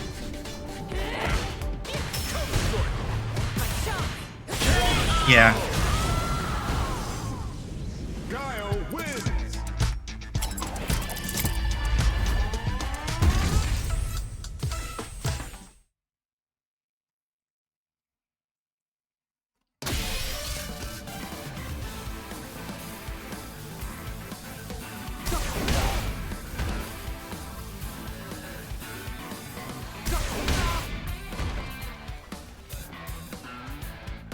That is Cammy's drive impact. Here comes a new So when you see me do that, I can take 2 hits. And then on the 3rd hit, it'll break. Or if somebody does a super move, it breaks immediately. Or if somebody throws me before it lands, it breaks immediately. It's showtime. Face it straight. It's plus.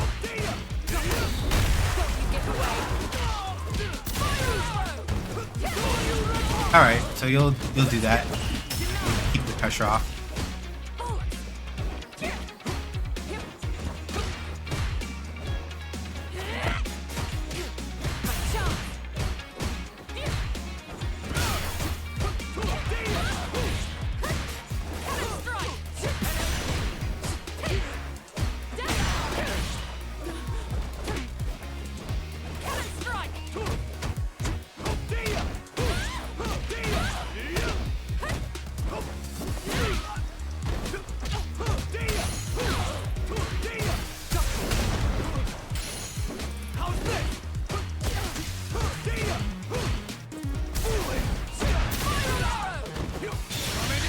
Ooh, no, you shouldn't have done that.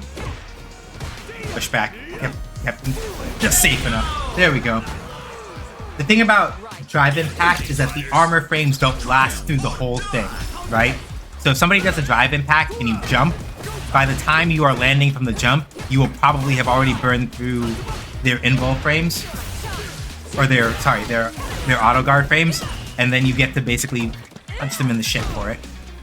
Which is why, like, if somebody's burned out in the corner, you'll see that they'll jump, try to avoid the that they'll try to jump to avoid what they think might be an incoming drive impact. Shouldn't have done that.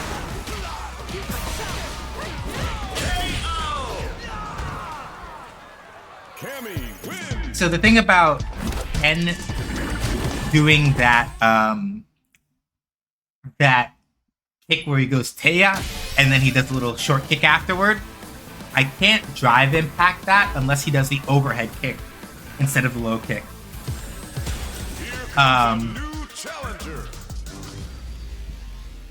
Most times he's safe if I try to drive impact that, so I have to do something else.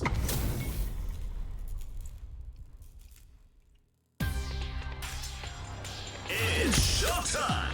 Face it straight.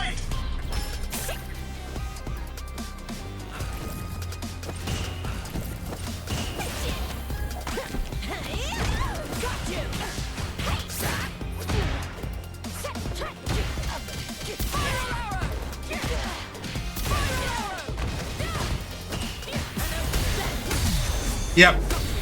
Nice try.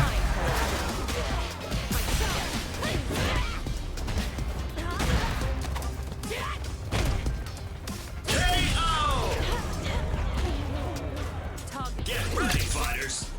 Triumph or die.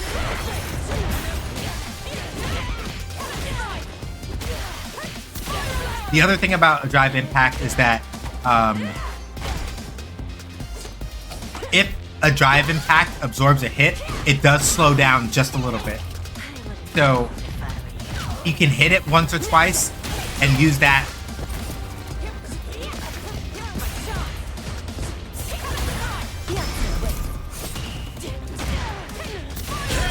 You can, if you manage to jab a drive impact or hit one, and you hit it with the right button, that will usually give you enough time to see, oh shit, I hit a drive impact. I need to do something else to work around it.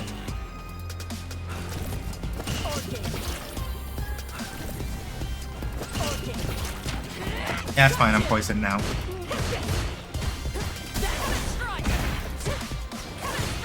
that was too high up, but they didn't punish it.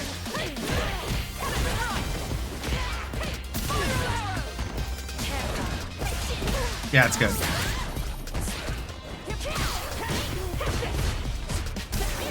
Ah, they tried to dive impact me, but I threw them out of it.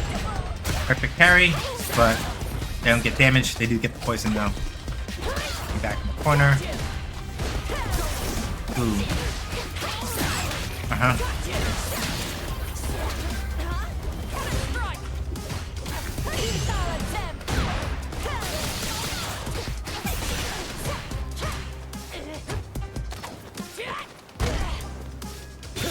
Oh yeah, that's fair.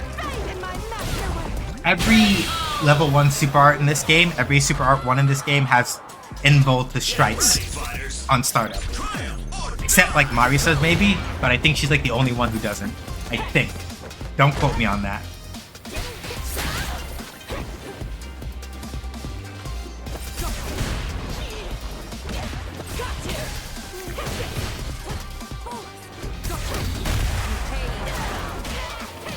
Save my butter a little bit. That's fair.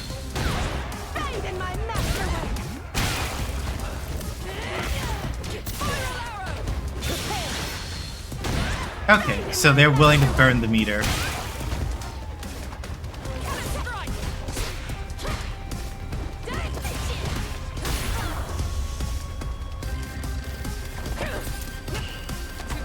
Debated.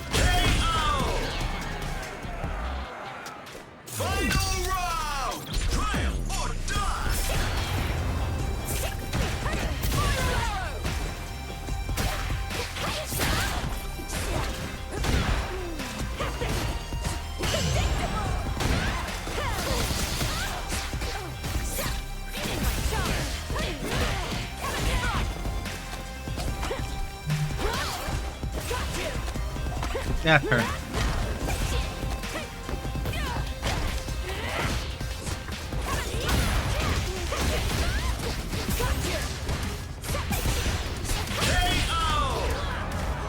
Hey, Shan.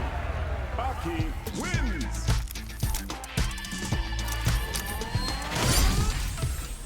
It's showtime. Face it straight.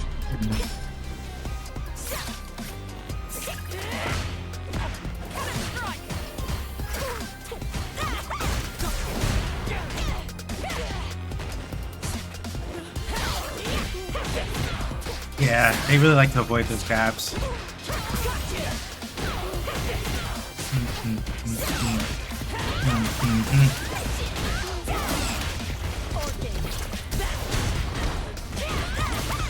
I've been jailed into that drive impact, I'm not sure.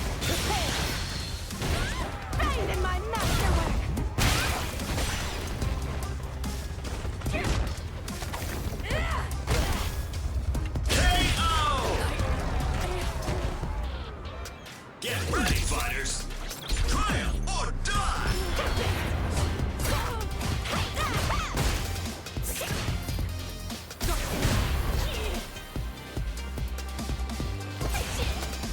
Good throw.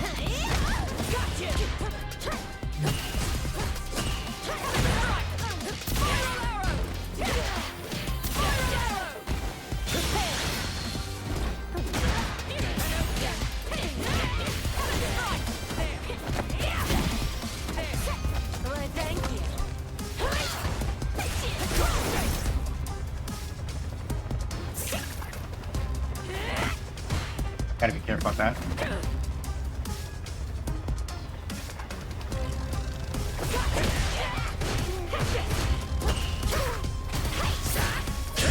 There we go. Final round. Triumph or die. I shouldn't have done that.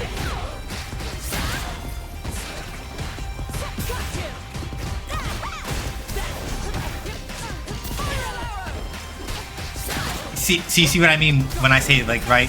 The thing that people like to do when they think a drive impact is coming, especially near the corner, is jump. Oh, that's unfortunate. That's unfortunate.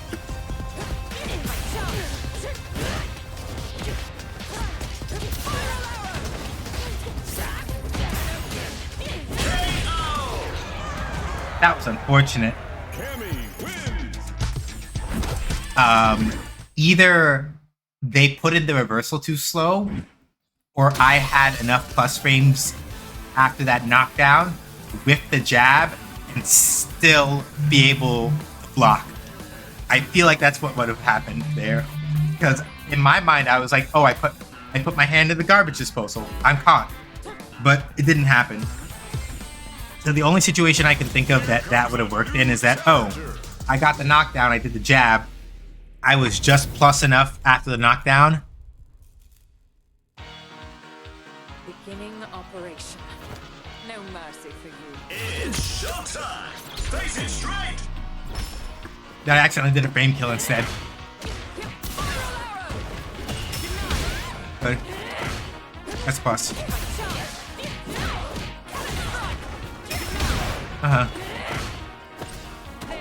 That's fair. That's not safe at that distance. No, I expect that you tried, but no.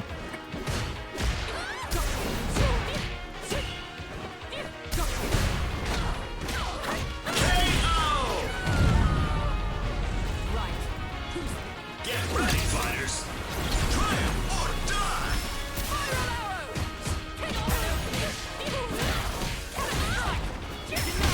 That's good. That's plus.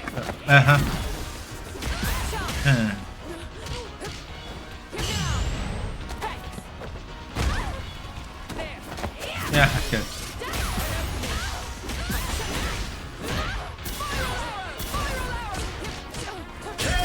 Ah, I missed the spiral arrow. Fuck.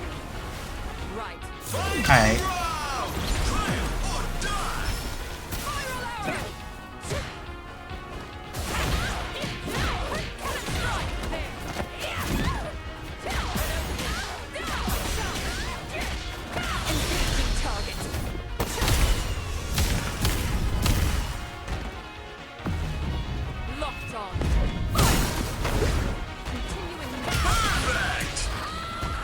Okay, that's fair.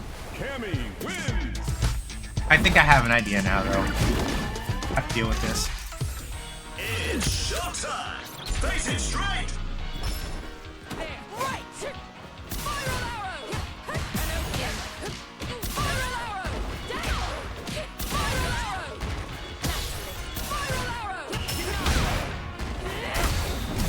Okay, no, it is. Okay, that's why they're doing that, because it is plus. I just wanted to test that. Okay, and then they're catching me jumping out every time.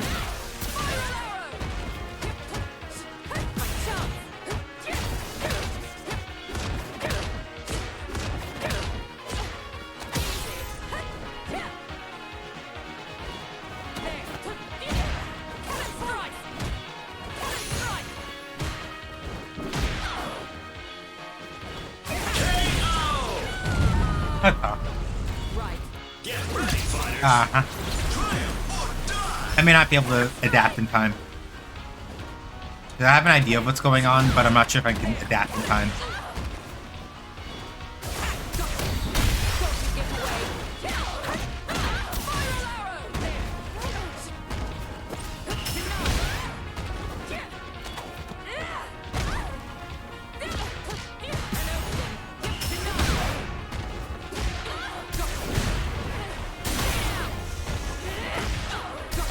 Yeah, I can. Cammy wins. I didn't adapt fast enough.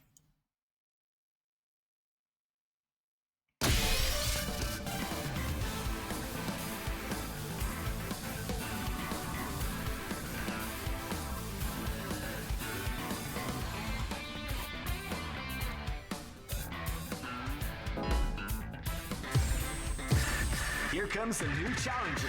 You must crush them.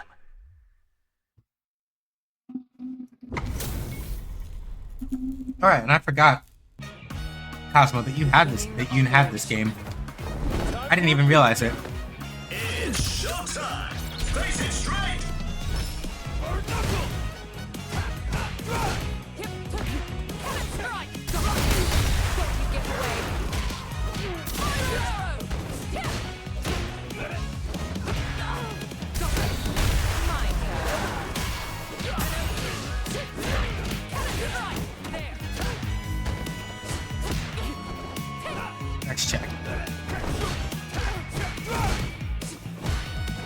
Yeah. Really good.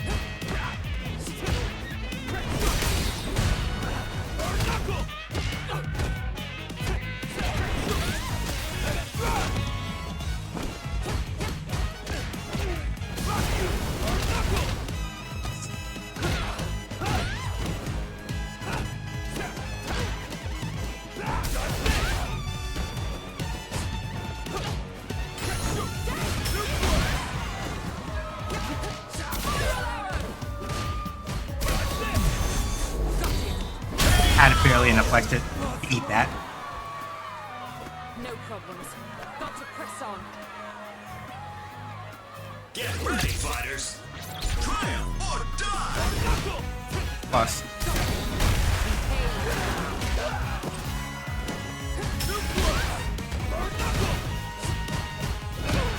Drive. Power wave.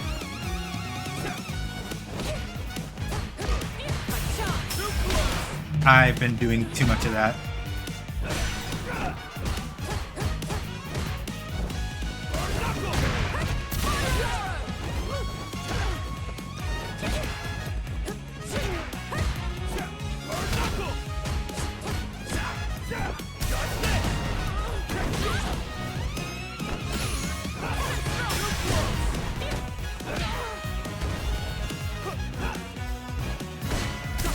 Good throw.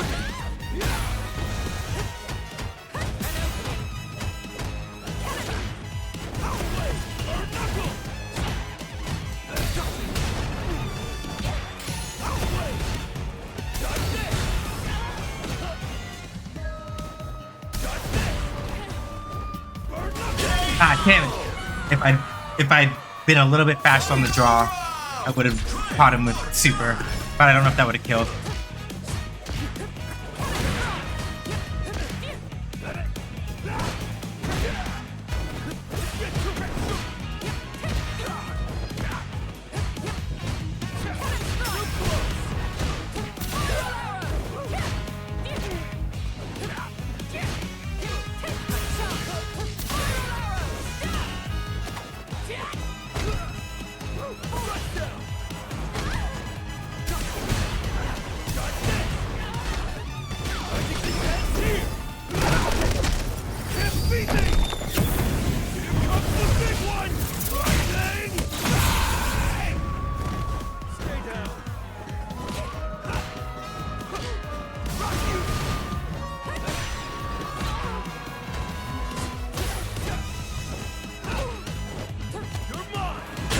Damn it. Terry wins. It's showtime. Face it straight.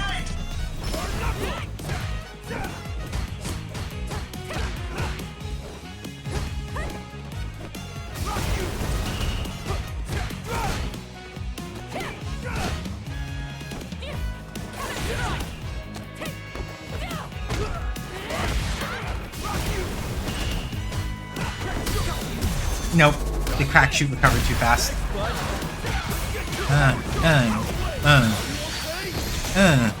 Oh.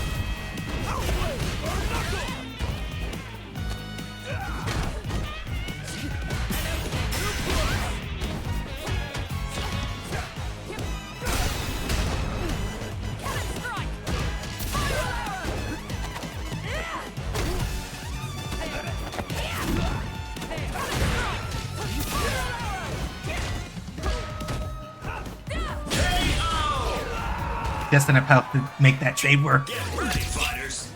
Triumph or die.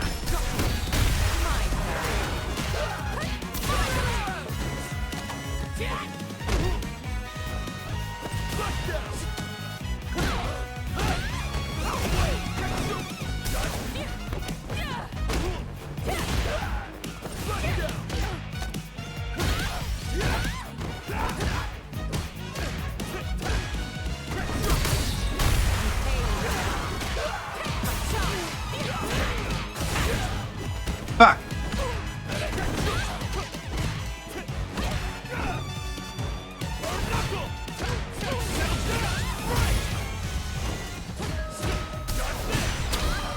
I choke. I'm so annoyed. Cammy wins. I choked. I had that combo when I dropped it. That's so annoying, but it's my fault. Got you. My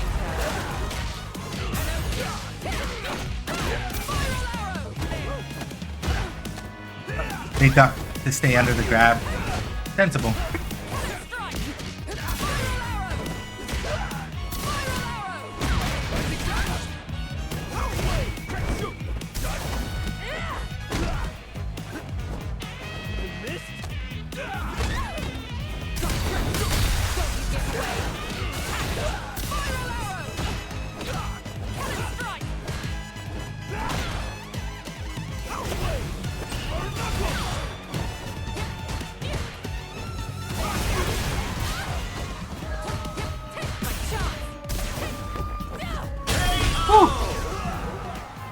They tried for the drive impact and caught them.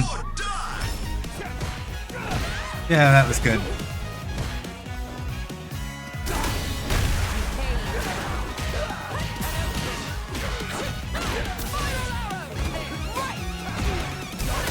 Ooh.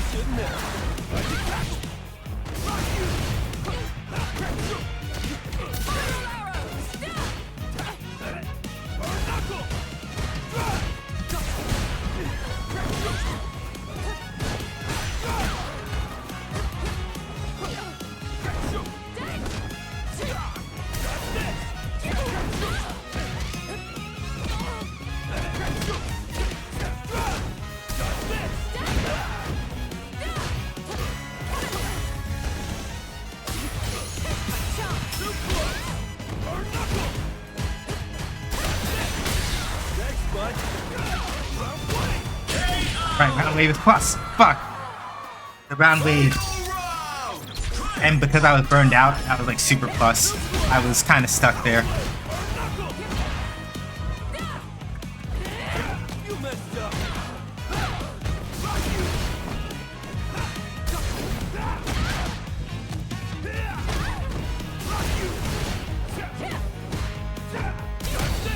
Nope.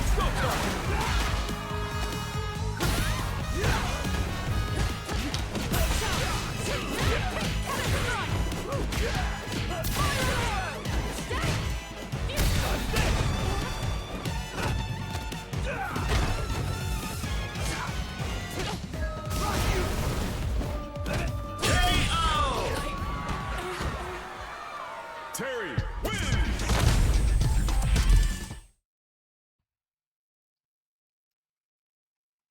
I let them set the pace.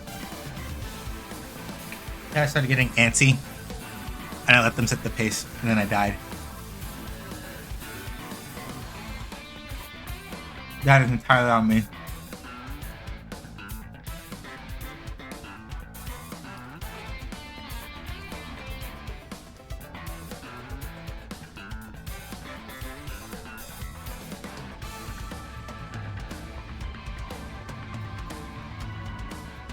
Getting cold feet.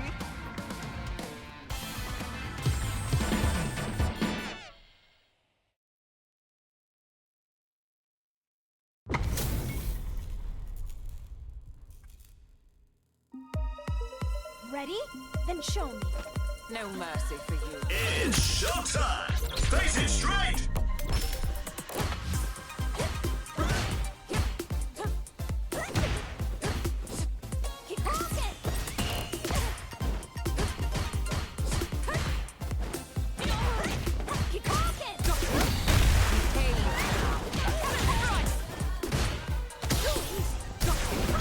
Nah, they were, well, they may not be expecting that, but they were expecting something before they jumped.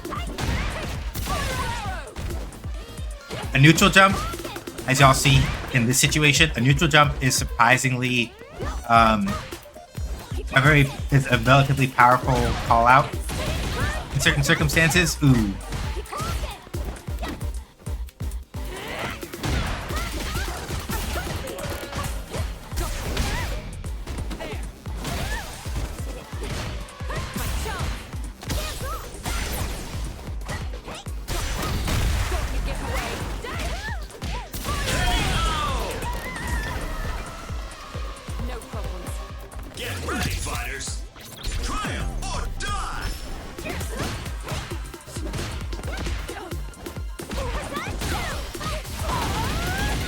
super kicks. No, lightning kicks. Ooh, okay.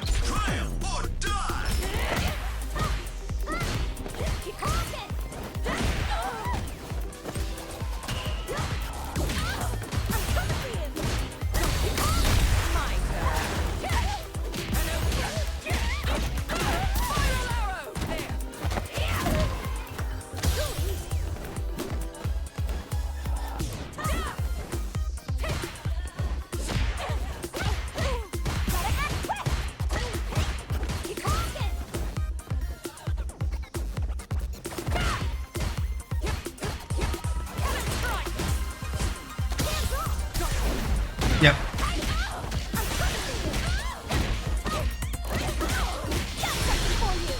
I'm not gonna die, but they're gonna get.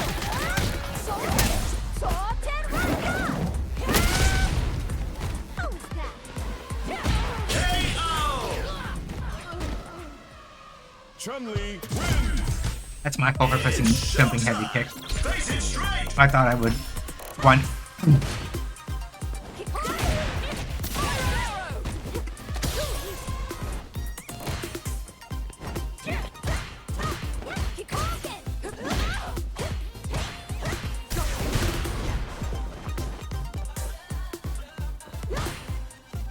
I really gotta work on my anti-airing.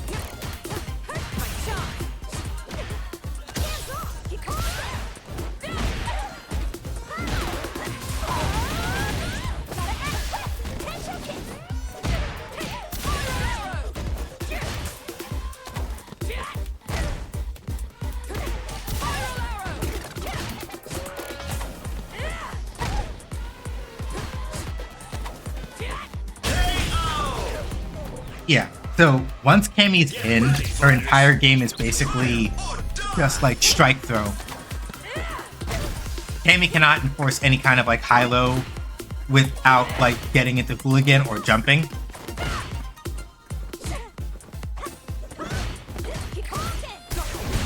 And that is one thing that Elena does have over Cammy. Like, Elena has at least... Like, in Street Fighter 3 and 4, Elena had, like, 2 standing overheads. So, like, her strike throw game was really, really obnoxious.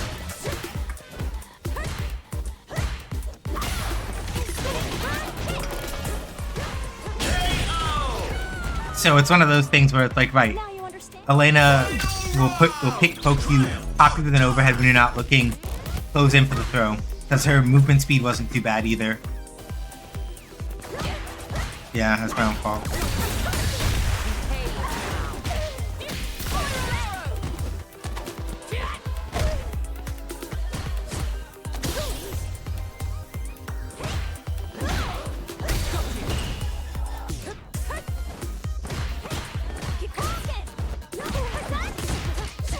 Ooh.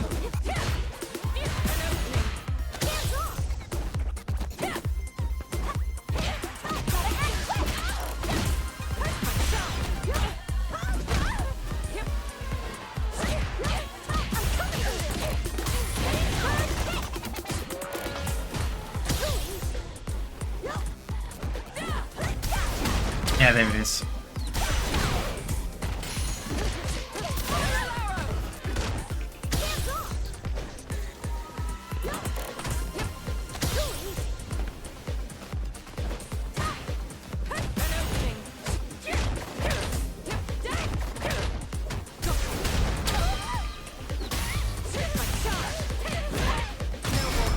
You shouldn't have done that. They literally had me when they did the double drive impact, and like a clown. I don't know why they did it. Could have been an execution error, could have been something else, but nope. You fucked up. You should have just killed me. Cammy wins. It's showtime. Face it straight. Could have been execution error. But like, when you see the stun coming, unless you're like unless your nerves are like super rattled.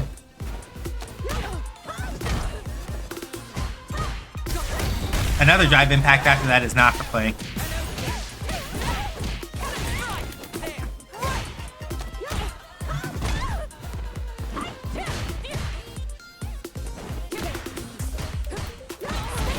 Good. And show? No lightning kicks.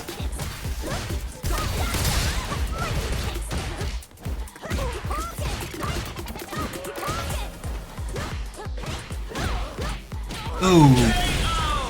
Okay.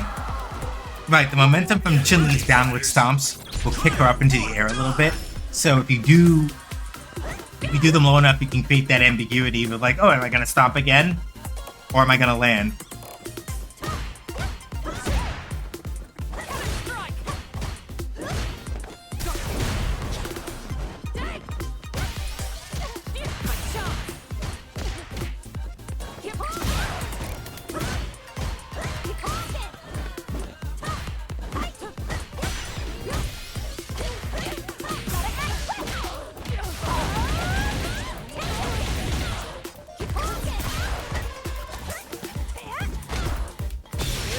No.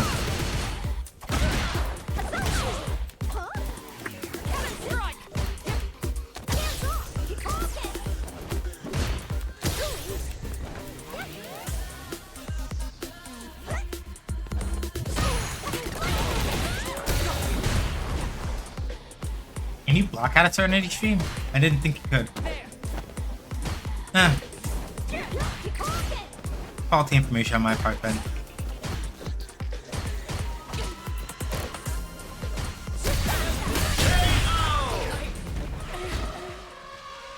Chun-Li wins! I messed up the counter DI input, but I may not have had enough health to live it anyway, so it might not matter.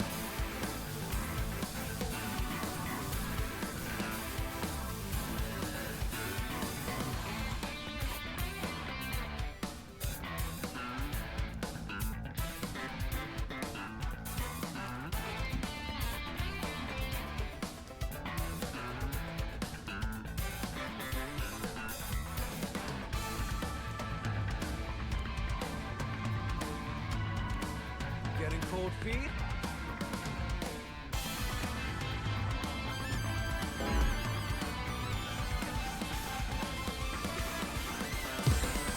Here comes a new challenger!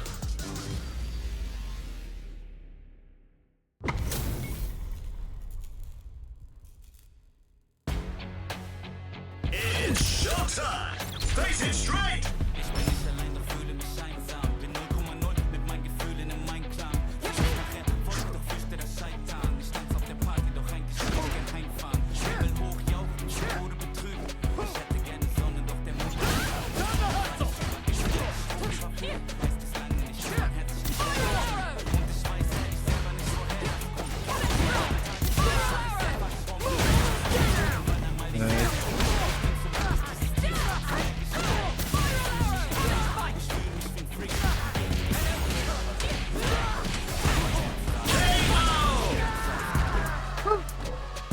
Made it.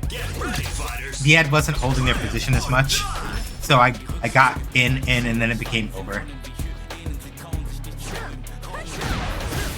Because the thing about Ed, like, this range is where he's the most dangerous, because, like, if you fuck up, you'll get hit by a flicker, and then it becomes a whole thing.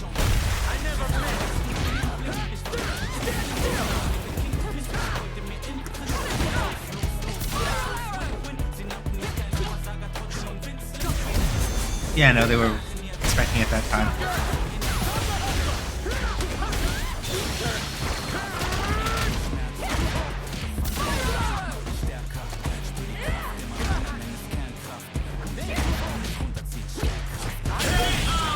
Good kill. If I'd done that spiral arrow, heavy spiral arrow into SA3, would have been a done deal. But I messed it up.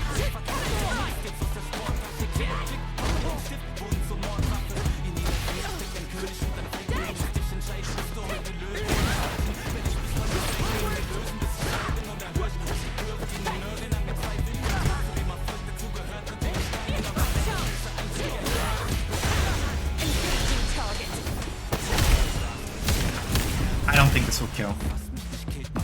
Not enough damage too. Close though. Continuing mission.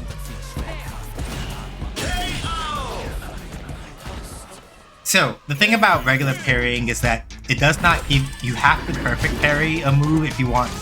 Let me phrase it like this. If you do a regular parry on a move, block stun is still the same as if you blocked it normally. You just don't lose any... You don't lose any... You don't lose any...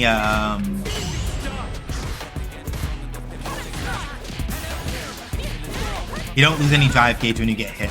And that's sort of the main benefit of it. Which means that, like, if you get, like, a normal parry, oops, on a move that's already plus,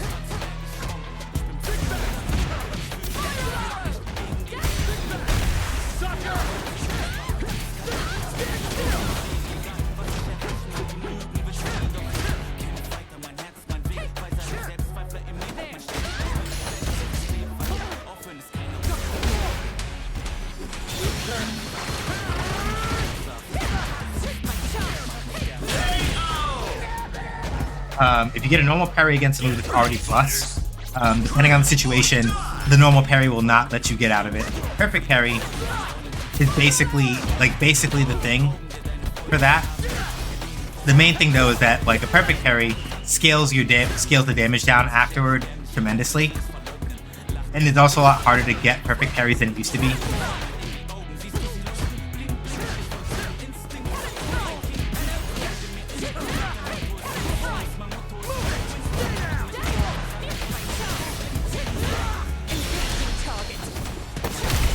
This should kill though.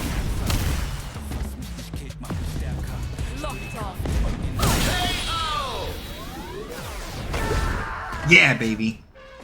Cammy wins.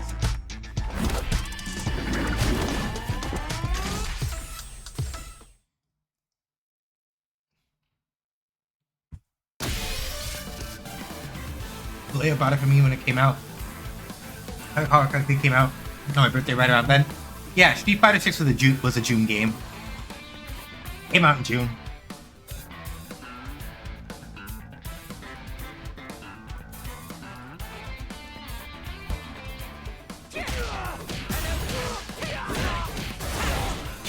The second anniversary is coming up.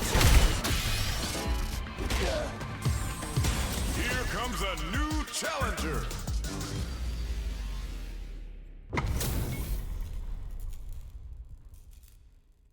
Hey, I got the other Cammy to smile. Yeah. No mercy for you. It's showtime. Face it straight.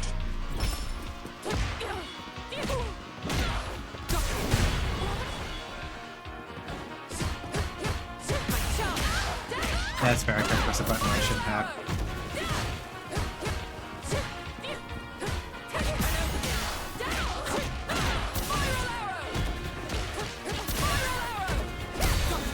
Yeah, that's fair. Bah. Get ready, fighters. Triumph or die.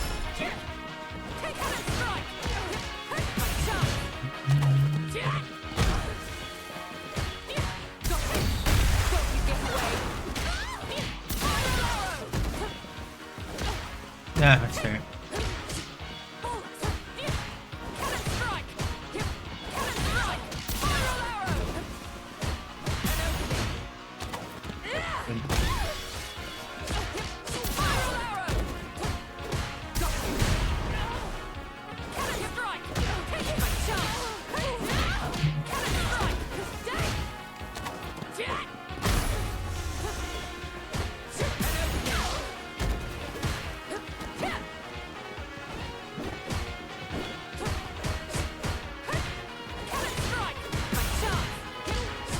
Nope, too slow. The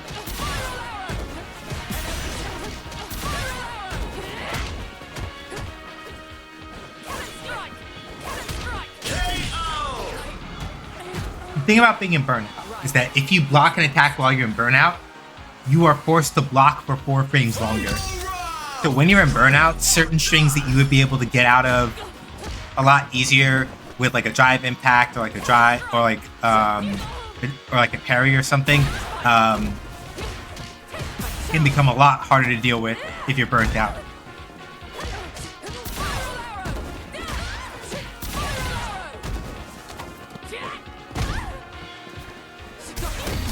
Oh yeah, that's good. I'm not gonna die, I don't think, even if they spend out. Yeah.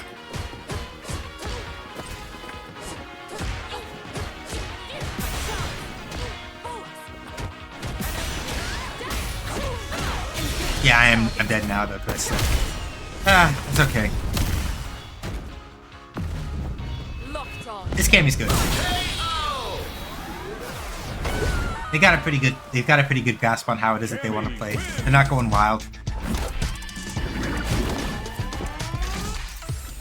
It's showtime! Face it straight!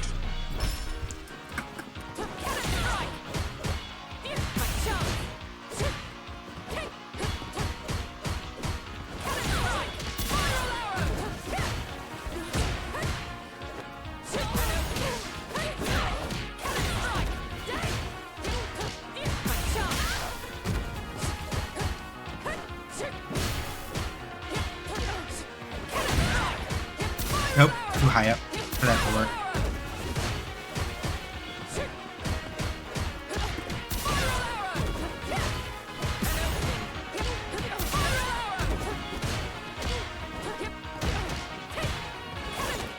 Ooh, good air throw.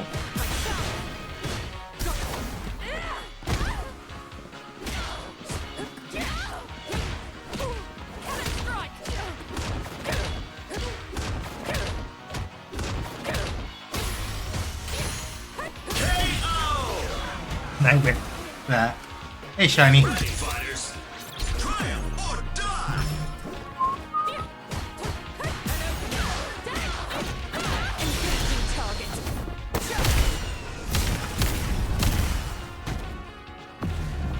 Locked on. Continuing mission.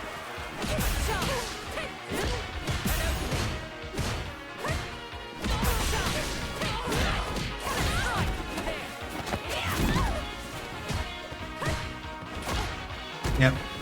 Good jab to stop me there.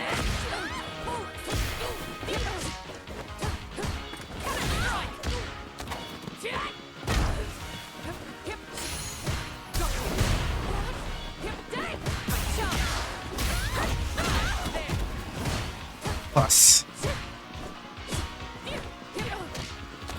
Yeah, I'm cooked though. Yeah, so whenever you hear me say that's plus, I'm talking about what the opponent is doing to me to remind myself not to press a button. So whenever you hear me say that's plus, and you see me blocking a lot, assume that I'm talking about what they're doing so that I don't, so that I'm not pressing buttons. It is me forcibly reminding myself, go like, right, I need to not press a button here.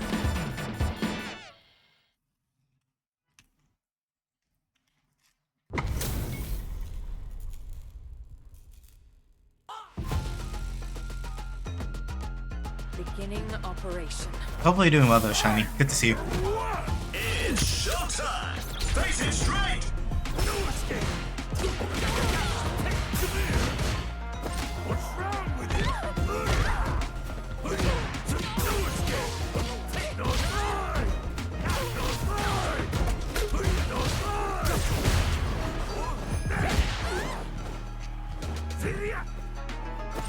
Yeah, no, go.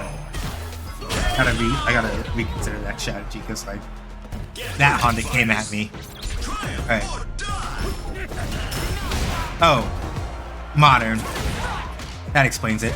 I don't mean that as like a derogatory thing. I just mean that as that explains why the reactions feel so fast. Sort of deal.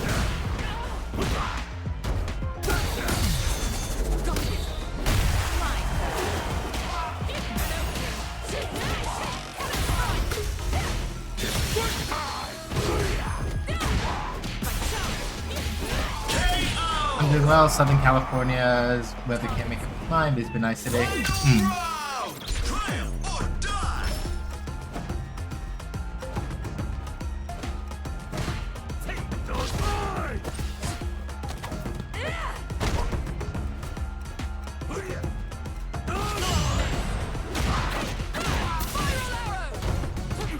You remember earlier how I said basically the way to deal with like Honda's headbutt is perfect parry? That's why. Because when you perfect parry it,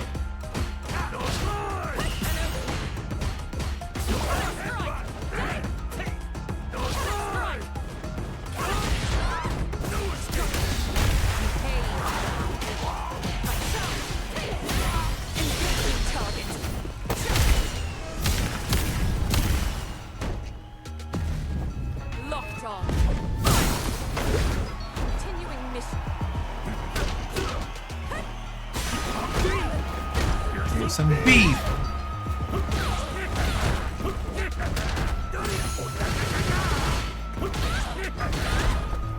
Ah, damn it, I couldn't get out. I couldn't get the ODDP out in time, or messed up the input. Because the grab that the Honda did to kill me, if I could have gotten... I didn't mess up the ODDP input, I would have blown right through it and killed them. But I messed it up. It's my fault.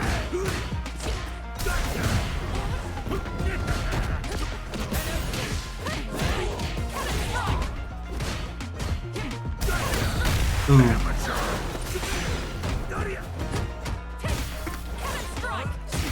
Oh, they tried for Oicho throw.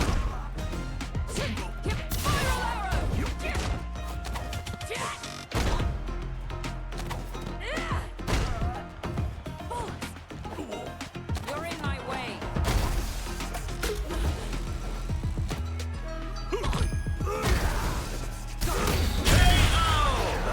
All the times to do that Right. when you don't have drive meter and you can't DI me back, that's the worst one.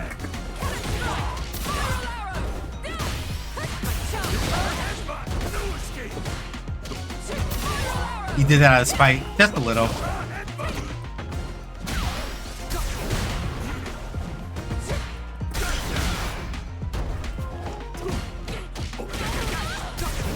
That's my fault. Oh, you took throw.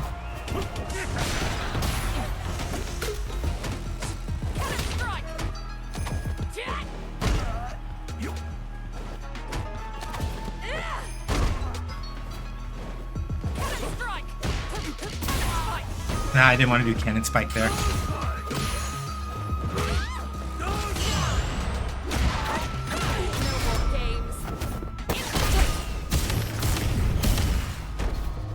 And that's why perfect parry basically turns, depending on who you're playing, if you can perfect parry headbutts correctly against Honda, the matchup becomes significantly easier for that reason. You blow up whatever the fuck it is that Honda's doing. And if he's at low enough health, then it doesn't really matter what you pull out, he just dies.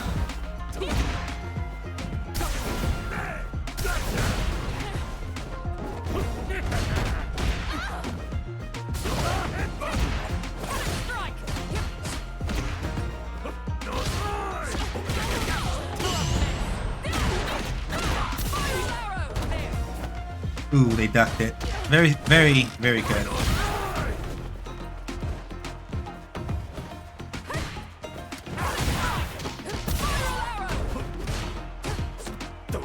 Good throw.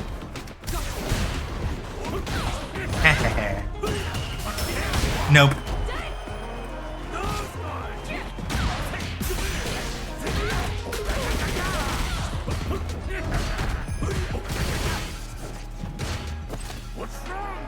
Damn it, I didn't want to do parry there. I messed up and I hit medium punch at the same time I was pressing medium kick. That's why that came out. That's my fault.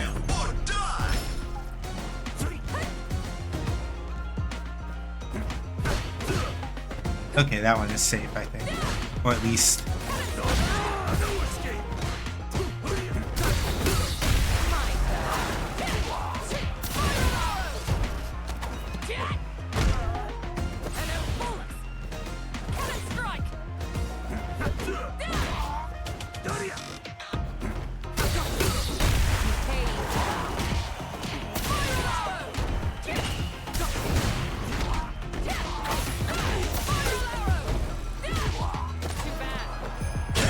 Ooh, they tried the perfect parry on the wake up.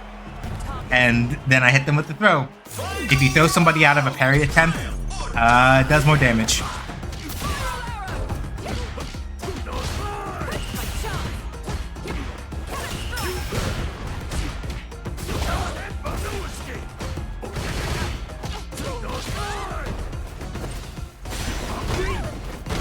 Here's some beef.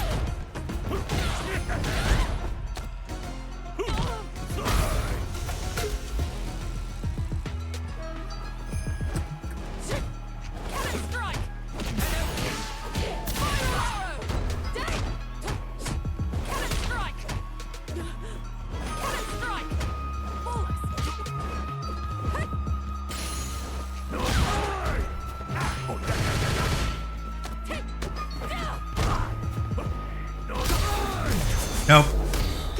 And that's why you can't drive impact headbutt.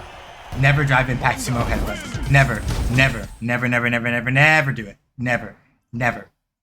There are maybe, and I'm saying this with a heavy dose of skepticism, there are maybe like 2 or 3 situations in the game where managing to, where if you drive impact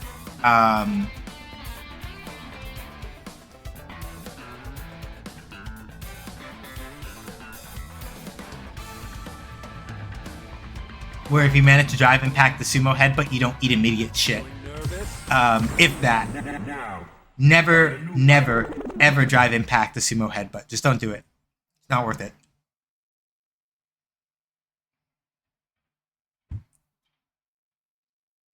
If you think one is coming, you are better off trying to perfect parry. Because at least if you miss the perfect parry, you will, if you miss the perfect parry, at least you'll then parry it and you don't take drive damage. And that is much more valuable. But never, ever, ever try to drive impact.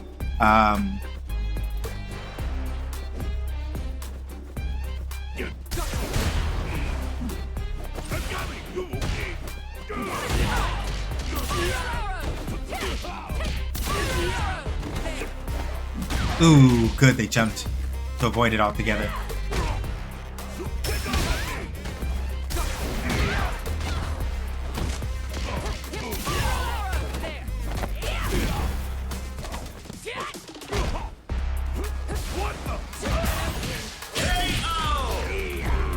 Unfortunate for them, they whipped the SPD. Get ready, fighters.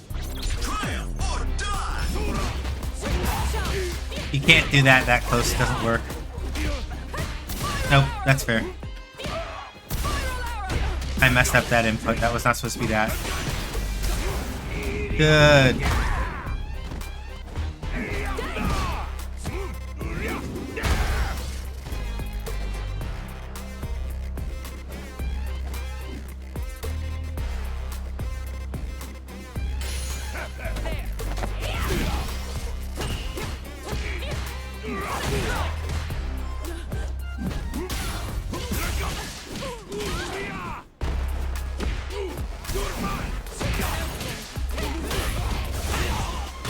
Please let this kill.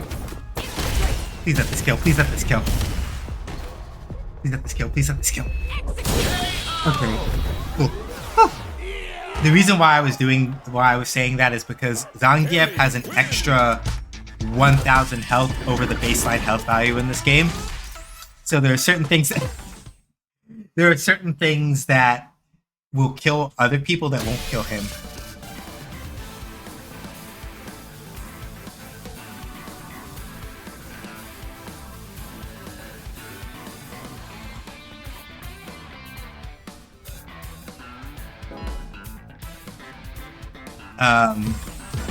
So it can be a little risky sometimes with certain combos where it's like, oh, right, this will kill anybody else, but it may not kill Zangief, depending on the scaling and things like that. On the other hand, things that wouldn't kill most characters can definitely kill Akuma, which is why playing as him is so dangerous.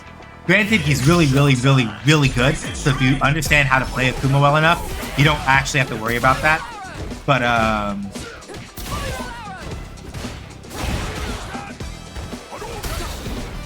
okay. So you know enough to be aware of that.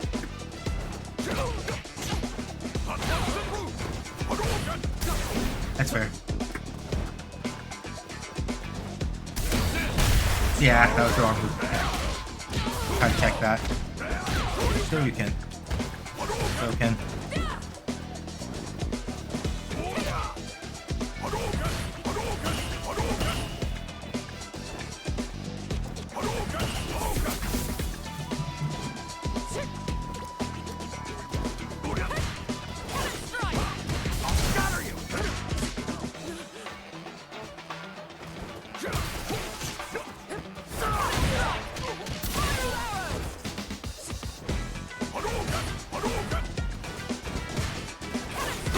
Yep, that's my fault.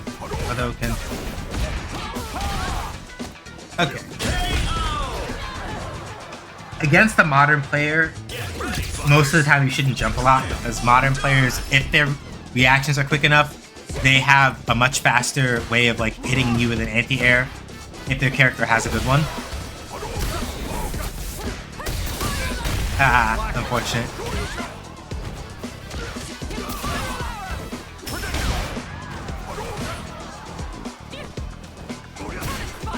So.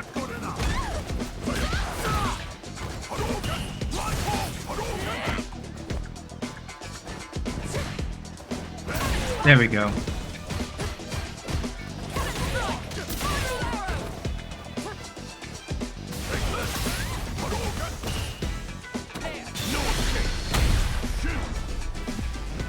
Yeah, like, basically modern players can just throw out supers on... If their reflexes are quick enough, they can throw out supers on reaction. Because the inputs for their super moves are not as intricate as they are if you're playing classic mode like I am. And while you might think, well then why don't you just play modern? The modern control scheme deliberately strips down some of the fine control that you have. You still, like, there's certain moves that you don't, that some characters may only have access in limited ways to during modern. And for me personally, having full control of the character is more important than like having like reaction supers and stuff like that.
This may not kill because combo is scuffed, but we'll see. Never mind, we made it. Like, the combo is a little scuffed, and I wasn't sure if I'd done enough damage beforehand for it to kill. But we made it.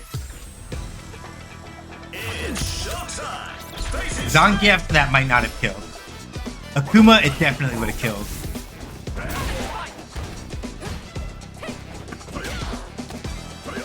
Good though.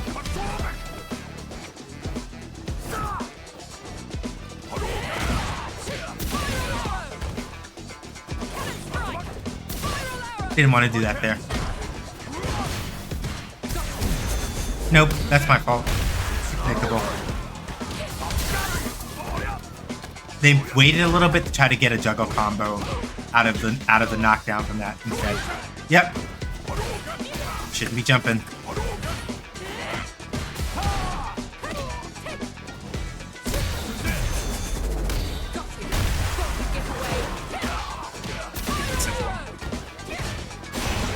Ooh.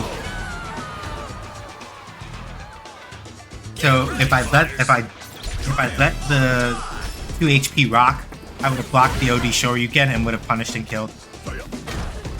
But you know, can't always predict these things.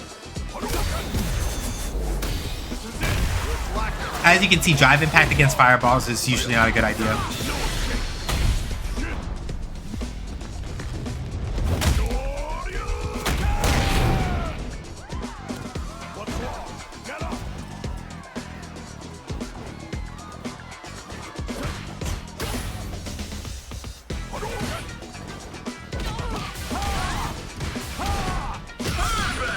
Yeah, that's fine.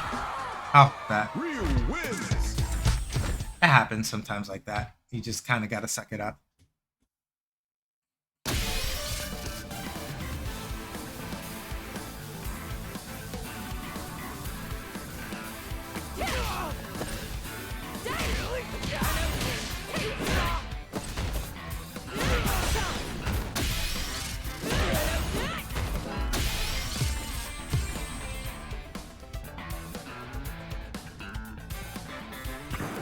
Now, find a new rival. Alright, Stubby. Let us begin. No mercy for you. It's showtime! Face it straight!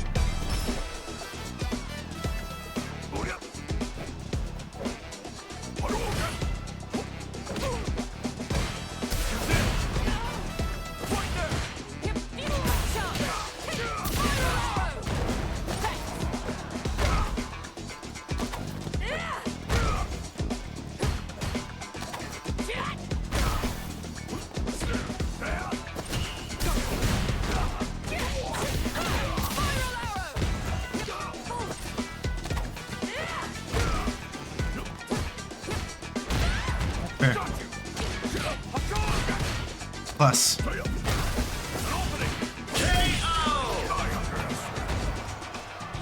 That's a little risky for me to press there because after a drive rush, is even on block, like a lot of the stuff that you do afterwards is a lot safer. And it's usually not a good idea to try to like press a button after somebody does a drive rush button at you and you block it. Like that. Not a good idea.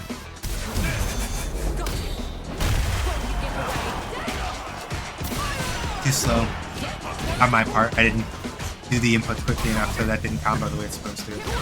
Sure you can.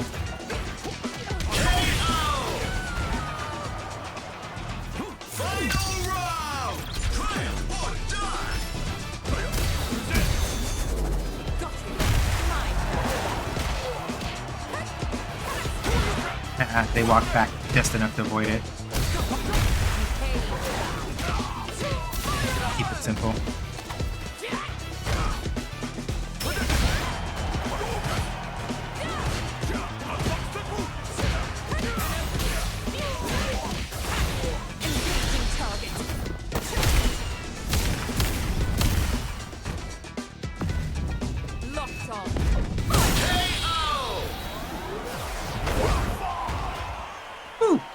Cammy wins! It's showtime! Face it straight!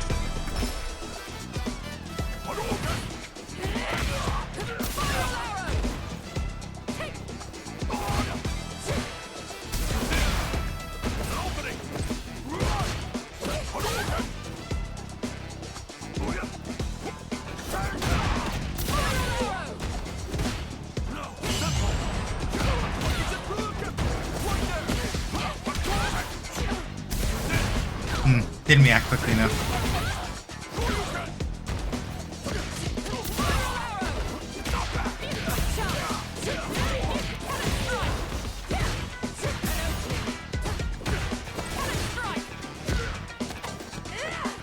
There we go. And that's the strike that I'm talking about, right? Where if you enforce enough times that you might hit them, or that you might not hit them, then you get a chance to throw at that point. But you have to know kind of like how to establish that. And that can be very difficult as Cammy. Takes a little bit of work to sort of like get that concept in. Yeah, that's fair.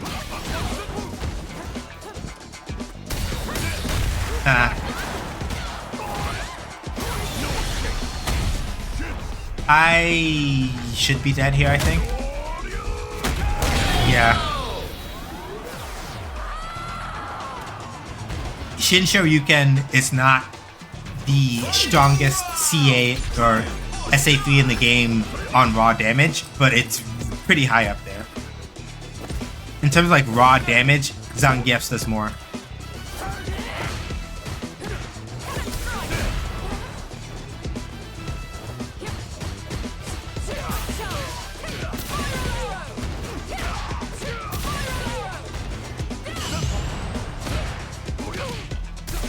Good throw.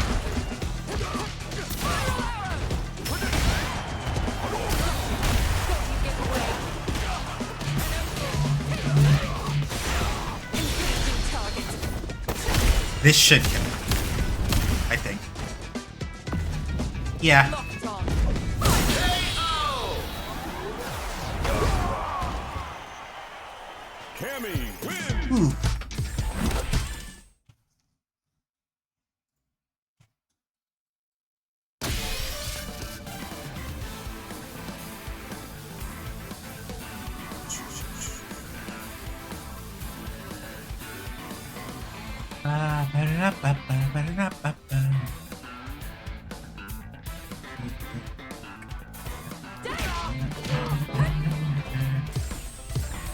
Probably gonna run into one more ad before we leave. Here comes a new challenger.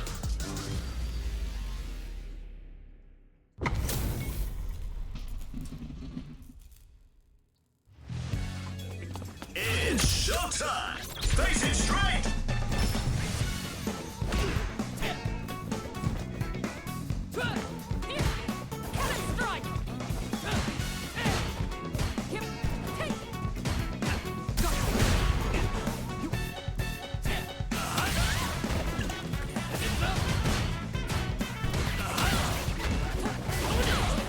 Reminder, Jamie has to take drinks in order to get strong enough to do enough damage to match most of the cast.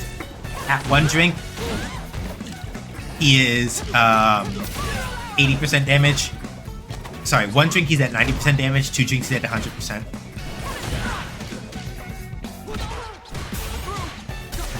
Yeah, that's good. And that's 4. Also, every time Jamie takes a drink, he unlocks more. Every time Jamie takes a drink, he unlocks usually an extra special move and or other like command normals and stuff like that. Ooh, that was a good one. That's why they reset. That's why his drinks reset every round. And that's why when he doesn't have any, his minimum damage is literally as low as it is. He's a very good character, and you can play him without getting any drinks, but that basically means that you have a lot of confidence in your ability to pester the fuck out of people, and you're okay with like giving up a lot of damage opportunities. Like you have to have really, really good control of the way that he works in order.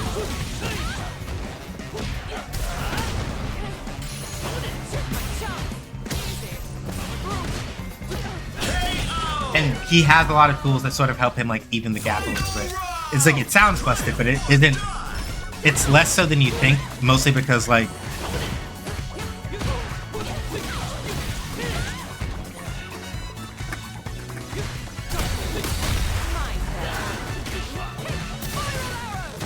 too slow. I'm slowing down.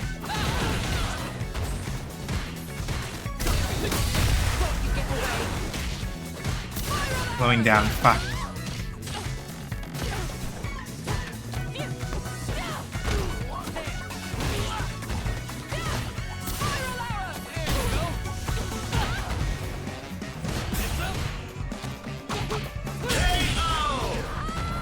No, not as busted as you think.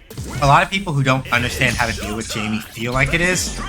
And there are times where basically, as a character who is like very much specialized for like pestering you and getting in close, he can be an absolute pain in the ass.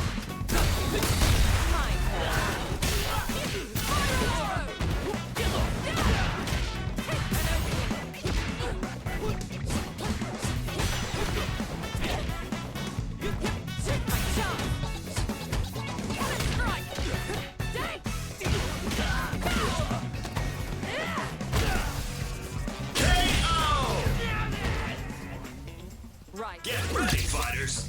But it is still pretty.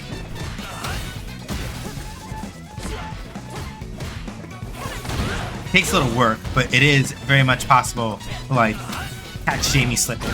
That's 2 drinks.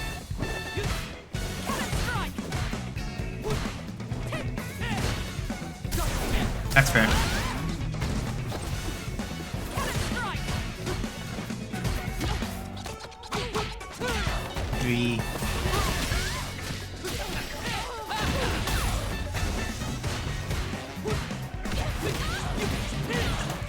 Load it up. Oh, tried the command for a reset, and I respect it.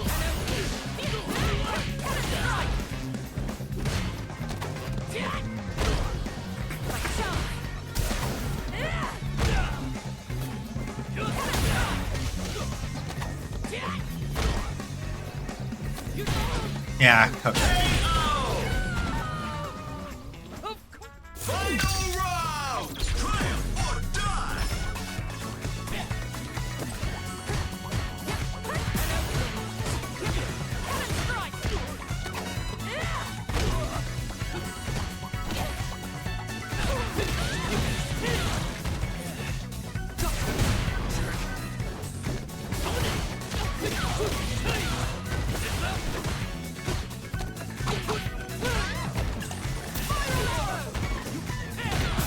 Ooh, that's not good. Come on. It's time to train.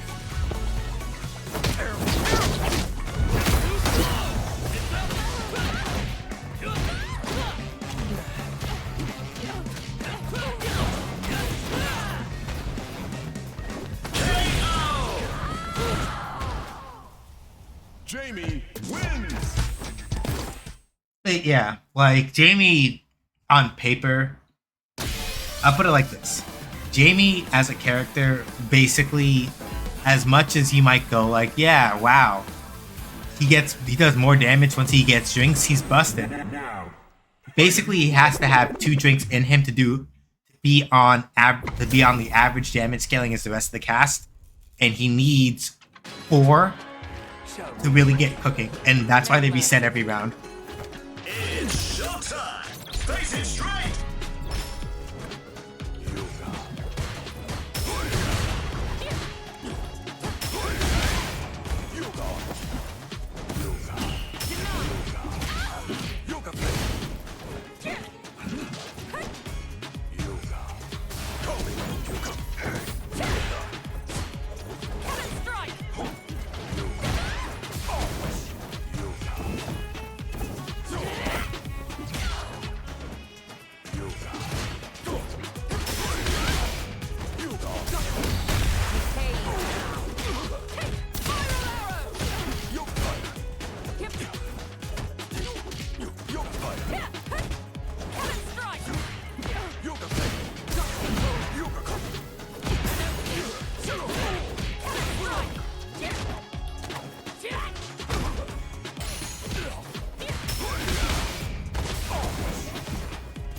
But yeah, I think the comet does 2 hits, so that might have even busted. That might have busted through me anyway.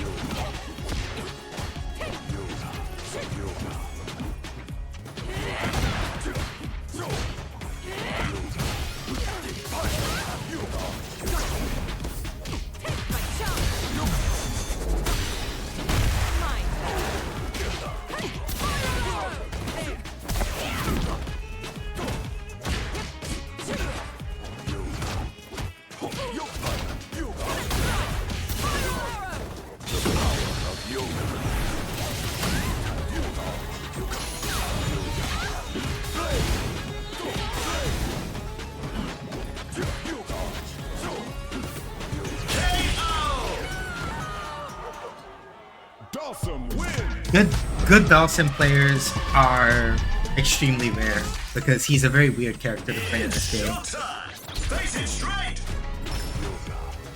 I mean, he's always been a weird character to play, but like,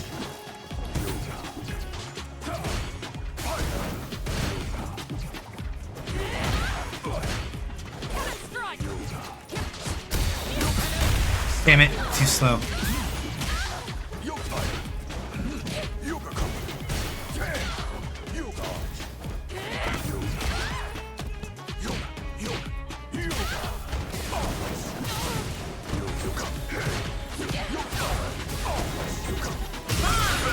You get it. Take it. Alright. Fighters. Triumph or die!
Yeah, good sim players basically just do this shit, and it's like you gotta hold that.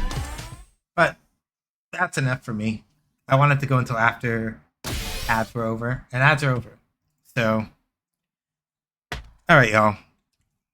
Let's get ourselves up out of here.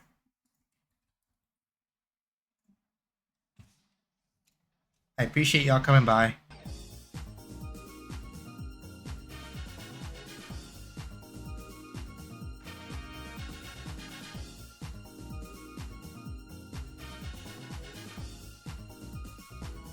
All right, y'all. So I appreciate y'all coming by. Sunday, 5 p.m. Eastern time is the is more Tales of Vesperia, or it should be anyway. I think.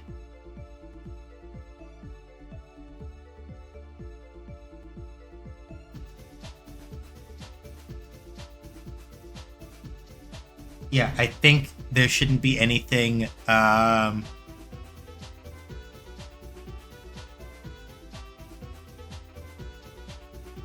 think the stream already ran the commercials. Yeah, pretty much. So yeah, if you scroll up a little bit, you'll see that Nightbot has given out a link to the Gilded where you can hang out with us. We watch anime on Saturdays, stuff like that. You do have to have a Roblox account, but at least so far as we know, Gilded doesn't have like doesn't accept like AI nonsense bots doing bullshit as part of like verified bots or whatever the fuck it is with whatever the fuck it is that Discord is doing.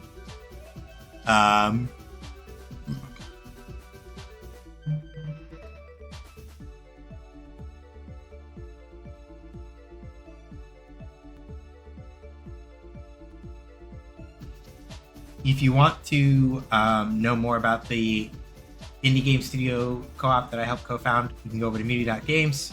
Our Patreon has a free tier that lets you join the Discord as well as a paid tier if you want to support us. And you can play the April prototype or April demo of our game Shoot Lancer over on our itch page. I guess the only other ones that didn't get run were links. I have an EOCities blog. I write on there sometimes. Steam VODs are over my YouTube.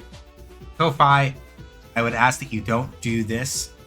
You don't do Ko-Fi stuff until after Mental Health Awareness Month is over, if that's how you're feeling. Because I would rather that like y'all put money toward this if you can. Throne is anonymous gift giving for me as the streamer. Again, not this month, but probably like.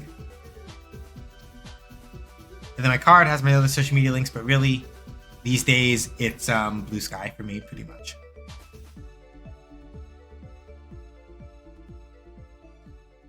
But, alright, y'all. Appreciate it. Let's go figure out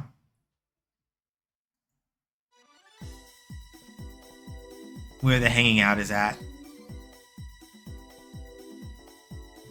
I think tonight... Let me see. Okay.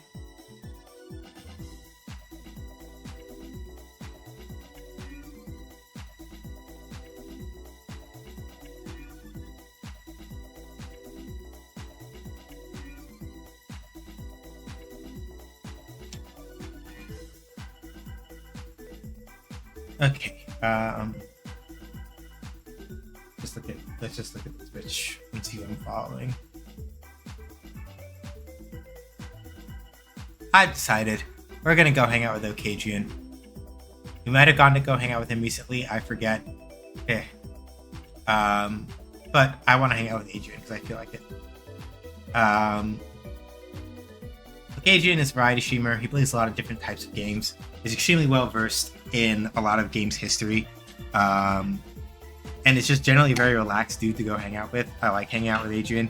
He is raising money for Saints You'd Play Live. And is currently playing South of Midnight. So we're going to go hang out with him while he plays that. And by the looks of it, has some fun. So, our raid command is this.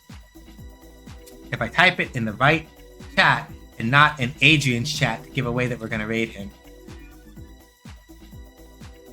SGH says raids is the raid call.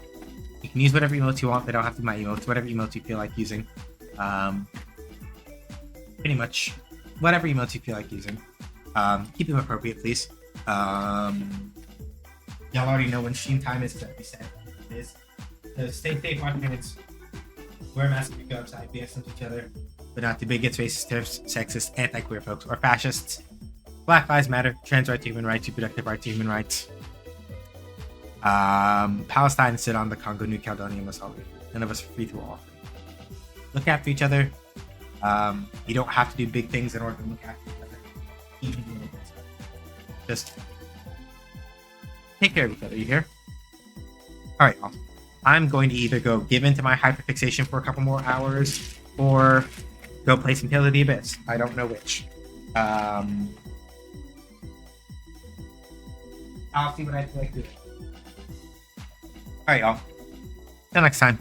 Bye.